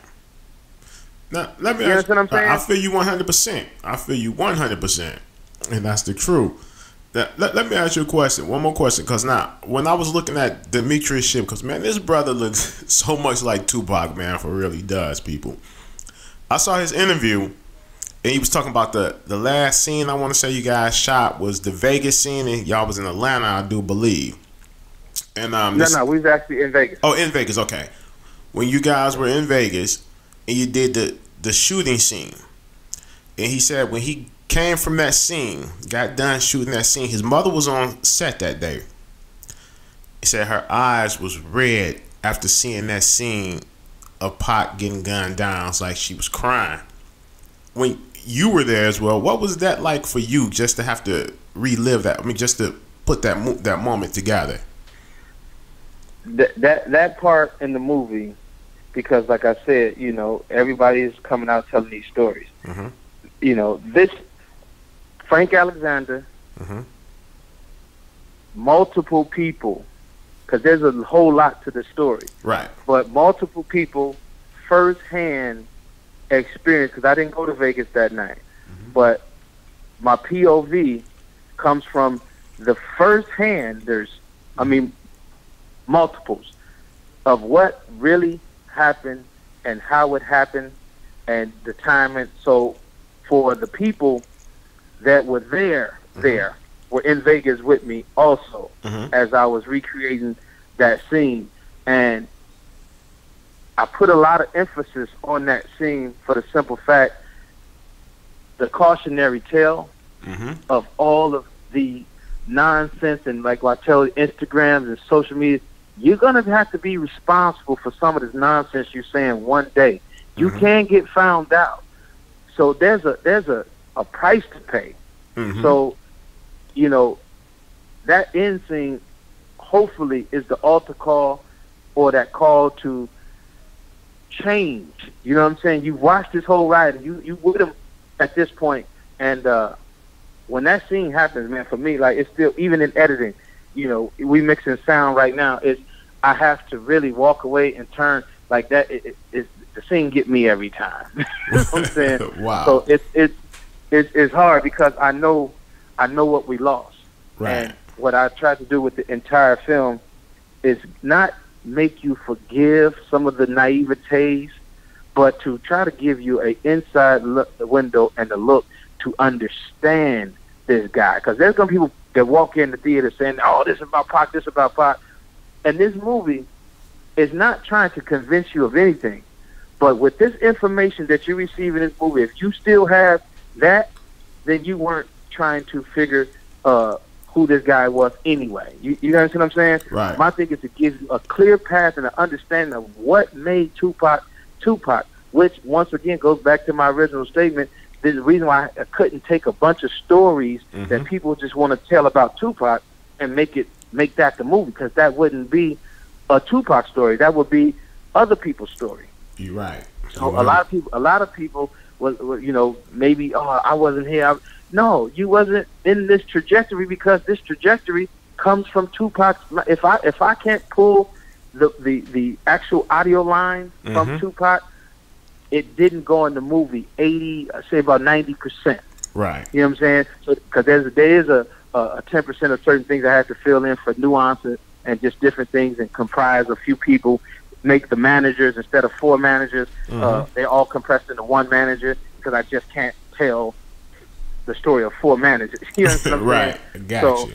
So it's certain things like that, but it's all that's all still true. It's just that this one person gets all of the things that that the one manager has in this particular scenario. But nothing was trumped up. Nothing is untrue. This is all true. Like everything in this story is real, actual deal facts, but it's not a documentary. It is that. So going back to that scene, yeah, it's hard for me every time on that scene because, you know, I know we lost and I know why and how and just the nonsense behind it. And that's why when I say I'm not trying to perpetuate the nonsense even in this particular scenario, because the last thing I want is for this movie to be a platform for negativity and more young brothers get into altercations where somebody end up dead over this movie. And this movie's supposed to be a celebration, you know what I mean, and a wake-up call, and it ended up turning into the platform that got more people killed. That is not what I want. That's why I didn't understand some of these young black men. Some of them ain't young, some old black men that are supposed to be in a certain place where it's like, okay, if you felt that I was going to do something wrong and whatever, wouldn't you say, let me help you and let me just do this with you? You get mad because you that egotistical. You mad because we don't agree on something, and if I put out there what we don't agree on, it would really make the world look at you for the weirdo that you are. Thank you. You know what I'm saying? I didn't do that. I didn't say that. I didn't even announce to people what the reasons was. But you want to go on national radio shows and say fuck this movie and fuck what they doing and all that. Come on, man. How unclassy are you? It's only a handful of black people in the game. Name me one black producer that you put on, a black director that you put on, my man. Not a one. I know all my pictures guaranteed that I put on a black director. You know what I'm saying? And I'm damn sure not gonna go against no black picture. Regardless, if you got my direct number. There's pictures on the internet of you in my car. I'm on your fucking little boat. You can call me. You're right. You want to go out there and serve yourself, and then cause a reaction from me. Then you're gonna play the victim if it really get real. There you go. You know that. Knowing that Hollywood now Hollywood has a reason to say, well, see, LT, he's on this nonsense. He's this and that. So now you neutralized one of the few voices that we have to get these stories out there. So for me, that's Uncle Tom shit.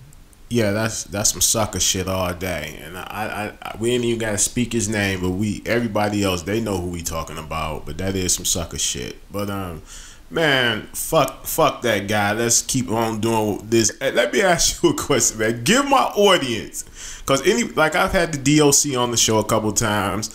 He gave a 2Pac story, and the realist, he gave a not the realist, but Sibo. Big C Styles gave a 2Pac story. Man, give us a 2Pac story that off the cameras y'all are chilling and only the crew could know that was just a funny moment of 2Pac. Man, there's so many. There's so many. But I do remember one light moment, and matter of fact, this is one of the first days we ever kicked it. When he first got out, we was at Snoop House. Right. And I'm like, damn, somebody getting down in the kitchen. I could smell breakfast going in. Mm-hmm. And so when I walk in the kitchen, it's 2Pac. He in that shirt off. He got biscuit dust all over him. You know what I'm saying? He got flour on his face. He got, and for me, it's like, damn, that's 2Pac cooking breakfast.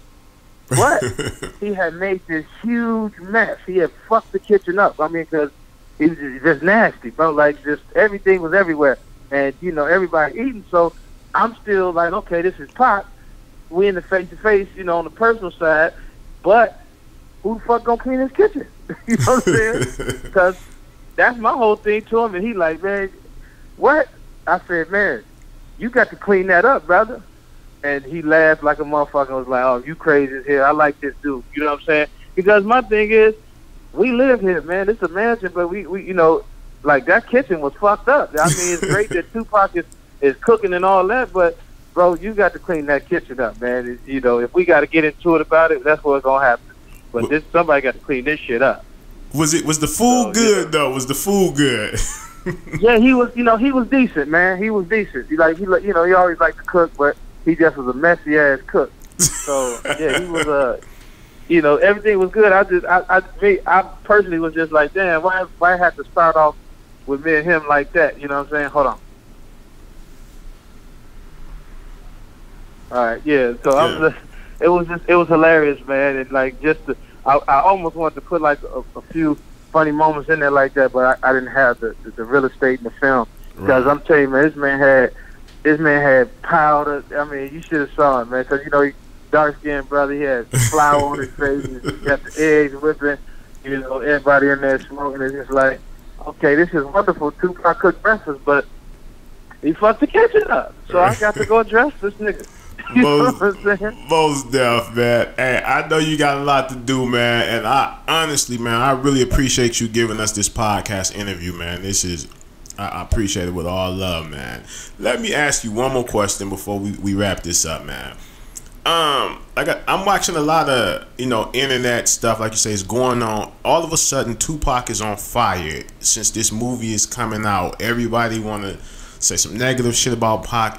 Everybody want to say, you know, you got people like me, his loyal fans, and when we see that shit, it's very offensive to us, and we don't like that. And a lot of us, we address it, and some of us, we don't. Let's just be clear, man. 2Pac, and I'm not trying to perpetuate, this is why I didn't want to speak on it, but 2Pac was a wild boy, man. Like the nigga, yes. The nigga was, the nigga, when people try to say, oh, 2Pac ain't gangster, this and that, hey, man, I'm going to let people go ahead and think what they want to think. You know what I'm saying? But I know the man was with the bullshit. Okay? He was, his heart did not pump Kool-Aid. And no, it's a lot of people in this world who guns never went off. But that's not what I'm trying to portray in film. You know what I'm saying? No. And you got to understand, me going back, the company already, Lionsgate we had to pay extra millions and millions of dollars for security on the theaters that we got showing the movie. So to people that's asking, oh, we flatter this, to start that type of stuff 40-some days before the movie come out, it will fuck the movie up. Yes, it will. For me as the producer to be online going back and forth with people and when they say, I told you this movie was dangerous, they're looking for reasons to pull out and not do what they're supposed to do on certain things. Not Lionsgate. Lionsgate support us, but I'm saying the theater house has asked us for. The last time the movie theater was Batman. So they run around here like somebody gonna get shot at the 2Pac movie just because there's black people in it. People don't understand, like, they keep you watching something over here and the other hand is doing something else. And so my thing is, the only thing I would ask anybody who listens to this interview, don't fall for the dancing bear. You know what I'm saying? I call it the dancing bear. The dancing bear is out there to distract you. So most of my posts, I always say, stay focused. A lot of times with all of the people that pop up and all of the other people that's saying, you know, you got people calling me, man, that want to put themselves.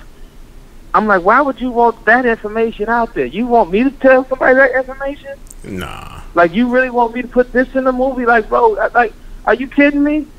Like, it's crazy. When I knew the movie was gonna do what all of this, and like I said, it's just the anticipation is building. I just hate the negative bullshit. You know what I'm saying? Everything else is positive across the world. Like, you know, people can't see. We don't want to create a theater or theatrical experience where people think it's going to be something wrong, because now you're going to cut into our viewership because people think, oh, they're fighting over this movie, they're arguing about this, and this person is this and this person is that. And at the end of the day, like I keep saying, whatever my deal was with Ms. Shakur, that was between me and Ms. Shakur. That's your business. Point blank. Yes, right. You know That's your business. It was, if she settled, and he, the guy in that other interview, he said, oh, they won it fair and square. I'm not going to argue that. What you mean? Well, what are you talking about? We say we won fair and square. But here's the thing. I just want to be clear to this.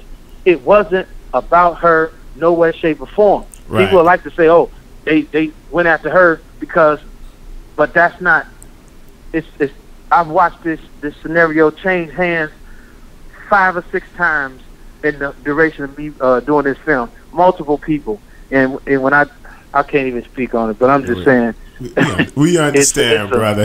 We understand. It's not what people think it is. So in our best interest, we decided to do the deal the way we did it, and everybody, we good. They get their paper, they get this, they get that, and like I said, the other guy, I would love for after this one to come out. I wish 6 or 7 more would come out. Because I can't do them all. And in this story, I couldn't tell everybody's story. No, so, you couldn't. You know, I pitched this as a trilogy. I wanted to do 3 movies, you know what I'm saying, back to back, like Harry Potter, whatever. Like I said, they didn't believe in it yet. But now they're saying, yeah, we could have done the 3 movies. Yeah. So my thing is, it should be another 2Pac story, another one, and another one, and another one. As long as you do it right, this was the catalyst to bring that. So I'm cool. My thing is, I'm not, 2Pac is mine. 2Pac. That's not what I was doing. I invited and opened up my arms to everybody, all day, every day. Oh wow! My phone number ain't changed. My social ain't changed. I said, come to the set, come here, come there. I'll give you. You know, bro. Everybody know my arms have been open this entire time and still are, because I'm not tripping, because it ain't about me. It's about the celebration of this man's life and legacy. And it was done. The reason why we getting rave reviews. Do you think Buster and all those guys will come in there, watch this movie, tear up, cry if I did something wrong? No, not at all. Because every celebrity I follow on Instagram or just all over the net has clearly stated, "Hey, you got to go watch this movie. The movie was done right. This movie represent Pac. So, hey, I'm in there. I'm going to see it." They're not gonna say that to, like, Big Boy and all them. Big Boy was a good friend of 2Pac too. So when he go on this full spill, I can't make Big would have clowned me. Big would have said, "Hey, L, you fucked that up." This right. He wouldn't do multiple interviews talk about how incredible the joint is. Like I've been quiet because, like I said, I'm not overselling it or even trying to sell. I just ask people to understand and just go to this film with an open heart and an open mind and just receive what we're doing and understand that the accomplishment of getting this iconic film done in the fashion and the way that I got it done in the non-traditional scenario, it is a win not just for me, it is a win for everything that is our culture, because now there is a market and a world opened up that shows viability to what we do, into your podcast, into this film, into our world, into, like, you can go to Netflix and you can find just about any genre. You're never going to see a whole catalog dedicated to us. Not at all. And we got multiple joints. You go to HBO Go right now and you scroll through all of these joints. You're going to see a urban mainstream film here and there. That's a goddamn shame. Out of 46 or 50 movies that we got coming this summer, one of them is black. Yeah, that's crazy. So Wonder Woman don't get no heat. This other movie, like, they could do trash. They'll go spend $150 million on some trash. And we take our black asses in there and eat popcorn and support and don't say nothing. The one film we got coming that's about a icon and a legend in our world, and that we should be celebrating beyond, we got the house niggas trying to divide and split the audience.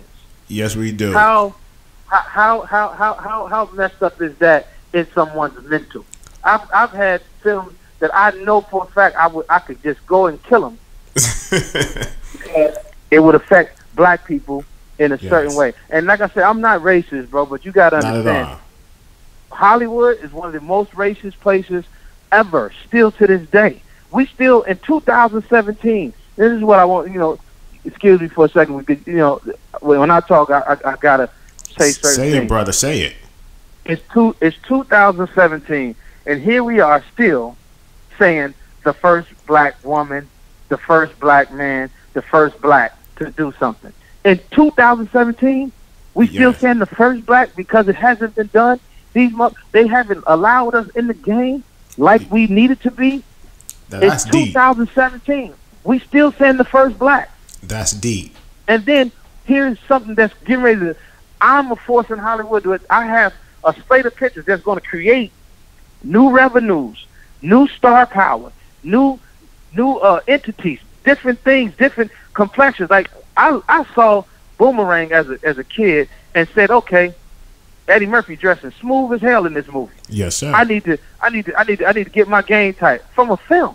Right. When Prince was messing with Apollonia or whatever, the girl in Purple Rain, that made me say, okay, I'm gonna do my foreplay like that. Like I learned things from films. Like we had at least a couple.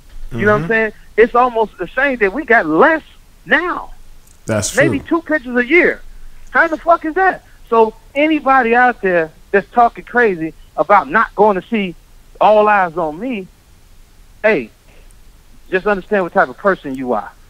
Most definitely. You know what I'm saying? Hey, them the same people that sing, like you said early on. Them the same people gonna be sitting right there in that movie theater with their popcorn, watching that movie and learning something. And I guarantee you that once that movie drop, in that first weekend, all the hating gonna stop. I guarantee you, it's going to stop. You know, you're gonna be forced to love it. You know what I'm saying? Because once you see it, it's gonna make you love it. Hey man, and like I said, that's all I ask is a fair shot, because the thing is, I put this thing in front of some serious critics and some serious haters, and they could not hate on this movie. And like I said, this is not just some, it's not a nigga movie. You know what I'm saying? Like it's a world culture thing. Like yes. You know what I mean? Like and I push this, like, and everybody was like, oh, he pushed black so hard. Why do you have these white writers? I had 3 black writers also, but the WGA gives you certain guidelines. Because right now I'm fighting with the WGA because as I'm doing this passionately, they now tell me I have to do X, Y, Z, so they may not give me my fucking credit. You dig what I'm saying? So right. It just happens like that. So when the names get put on there as writers, you know what I'm saying? Yeah. Eddie Gonzalez and Jeremy, they were writing partners, you know what I'm saying? But, Hollywood may try to erase me from telling the story. Nah, I hope they don't do that. That's just how the shit goes. I hope Hollywood don't do that. I'm arguing with the WGA right now, you know what I'm saying? And, they some tough motherfuckers. And I just told them, I said, how can you guys rob me? So when people see the names, like even that, you can't, don't get shaded by that. Like people say, he pushed this and that. I had Cheo Crocker, Reggie Rock, and Michael Starberry. Those are 3 black writers, that I put on the project, you know what I'm saying, versus the other 3 white writers, you know what I mean? But like I said, at the end of the day, my last final version was that system that I created, you know what I'm saying, to scratch everything and all these interviews and all this stuff, and we going straight with 2Pac's POV. Because nobody can argue with Pac. You can argue with everybody else, but you can't argue with Pac. There you go. I'm using Pac dialogue. I'm just, putting it in certain scenes. So when there's a scene when just giving you one example where, he asks, Jada asks him a question about, claim to be a player, but I fucked your wife. Right. 2Pac, that's the opportunity for him to explain where he's coming from and how he feels. Right. Like he said, I may not be responsible for the man's success, but I'm a big part of it. I used to let him rock at my shows. I used to let him sleep on my couch. I used to do everything I could for him. I taught him the game. There you He go. owed me more than that. To turn his back on me, knowing that they was finna blow my head off. Thank you. Yes, he does. Those are 2Pac words. That's how that's in the script. So Right. he answers when people say, damn, he answered like that. Yeah, those are his words. So most of the scenes, like I gave you a percentage, most of the scenes I did that same thing. And when I had a question that needed to be answered, 2Pac answered with his own voice. So when people say, oh, damn, L, that was genius, it was a system that I had to, wow. out of all the years and this and that, I created that system after trying it this way. Because like I said, if you go off on one small little thing and try to explain too much, now the movie turns into something else. And this movie is not a Suge Knight movie. It's not a Snoop movie. All of these. It's not a fucking New York robbery movie. It is the 2Pac story in its entirety. Like everybody always say, like busting, like, damn, that's the play-by-play. It's the play-by-play because nobody was with him the whole time. He jumped around, and so this gives you a play-by-play.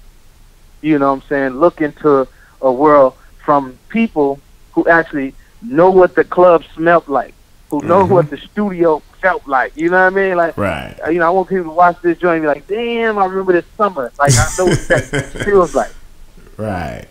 Wow, man. Is it possible y'all gonna let Suge see the movie? Y'all gonna give him a personal viewing of the movie? Is that possible? No, I talked to Suge. I mean, of course, I ain't, you can't keep it on low. I just said it. But yeah, I talked to him. Okay. You know what I'm saying? Good.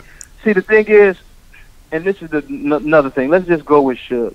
When people tried to tell me that Suge could have nothing to do with the movie, and if I do that, then it's like this. And it's like, of course, that's part of the fight. How can you have this movie without Suge Knight? You know what I'm saying? It's impossible. And it's like, the way he was perceived in other films, that wasn't Suge. You know what I mean? Like, I'm just going to keep it 100 with you. Like, Suge was the first cat to have almost, $1 billion. Yes, he he made was. all of us wear tuxedos, and like, he was the first person with Rolls Royces and going to Malibu. Like, he dated some of the hottest women in the world. If I ran that list off, like, so to just make him some ugly ass brute that was just whooping people's ass for no reason, that's unfair to culture and unfair to people who are going to be looking at this movie like the Bible. You need to really see how this guy was. This dude was smooth. He was a smooth cat. Yeah, he handled his business. He don't got no problem with handling his business and the fact that he handled his business. Right. But the fact is that right now, the deals that Suge Knight did are the standard contract in America right now. Wow. So every deal that you go get right now it's a 360 deal. Right. That is the Suge Knight deal that they tried to crucify him for doing. He was a businessman that saw the game for what it was at that time.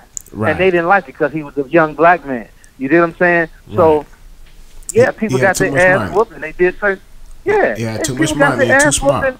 And they did certain shit. You know what I'm saying? So, he handled it accordingly. And right now, even to this day, you know what I'm saying? It's like, when you look at Hollywood, it's a lot of people in business and different places that need their ass whooped. Yes. Because they run around here just thinking that there's no repercussions for their action. And that's, it's like people are cutting people out of history. Yes. Our history, our culture. How in the fuck, who gave you the right to say what, like when you say, well, when Pac, it's like, I know for a fact how many times I had to pull my pistol for some shit that dude did. Right. Okay? So, you know what I mean? Let's be clear. Like, I don't even try to compare, like, he trying to act like they was this.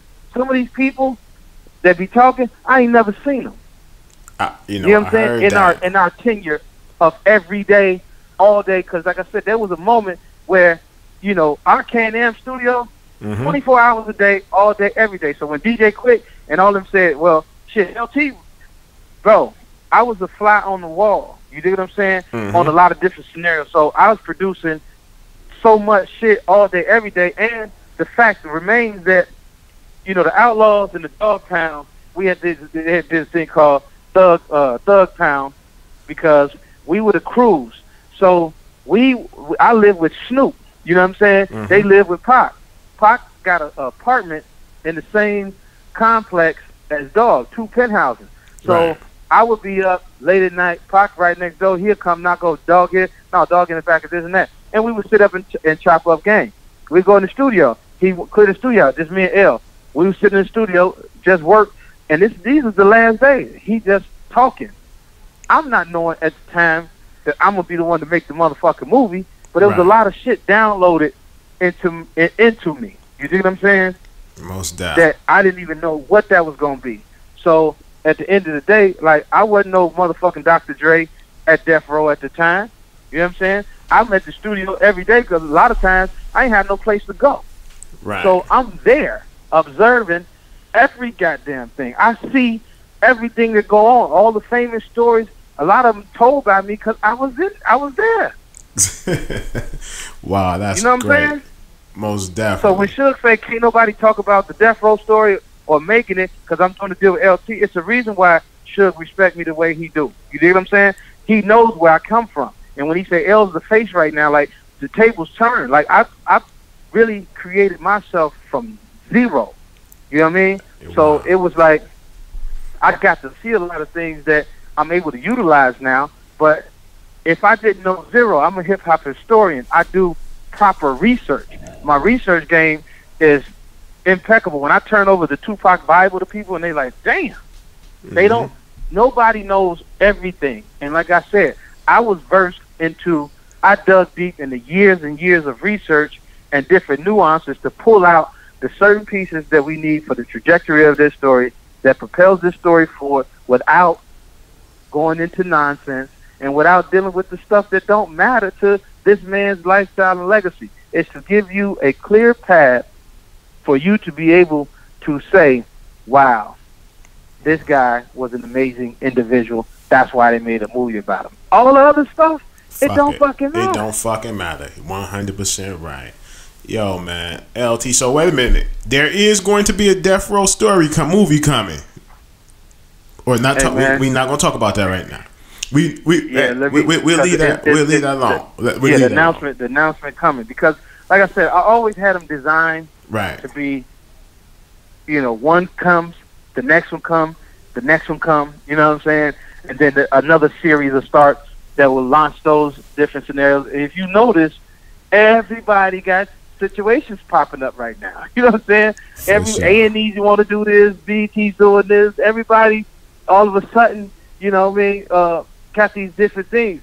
This being the driving force, being one of the bigger IPs of all of the IPs. You know what I'm saying? I feel you. Well, look, my brother, I appreciate your time calling in, man, and just even sitting here doing this with us, man. I really appreciate this, man. Can I be claimed this is the first podcast show you've been on with this movie? This is the first. I haven't talked to anybody. Wow. Like honestly, like my publicists and all the people, they know because I didn't want to talk about the whole scenario. I just wanted to film to just do it. I didn't want to be asked certain questions about certain stuff because it don't matter. But the reason I did this one on the spur because it'll go down on record. It ain't no publicist between us. There you go. We talk one time on just some genuine me calling you just because I just wanted the record to be if somebody gonna go on the rant, tell the truth. There you go. You know what I mean? And me being silent all this time, it makes people like, oh man, they got something to hide. So there was no way for me to prep for this interview. There was no way for them to hit you with what you could ask or couldn't ask. This is the rawest form of interview, you know what I'm saying, that people going to see, and that's what I want that out there. You know what I'm saying? And that's how I'm going to give it to them. Hey, well, thank you, my brother, and I appreciate you for being a guest on the 313 Live show, for real, my guy. Okay, hold tight one second. Hold tight, fam. Hold tight.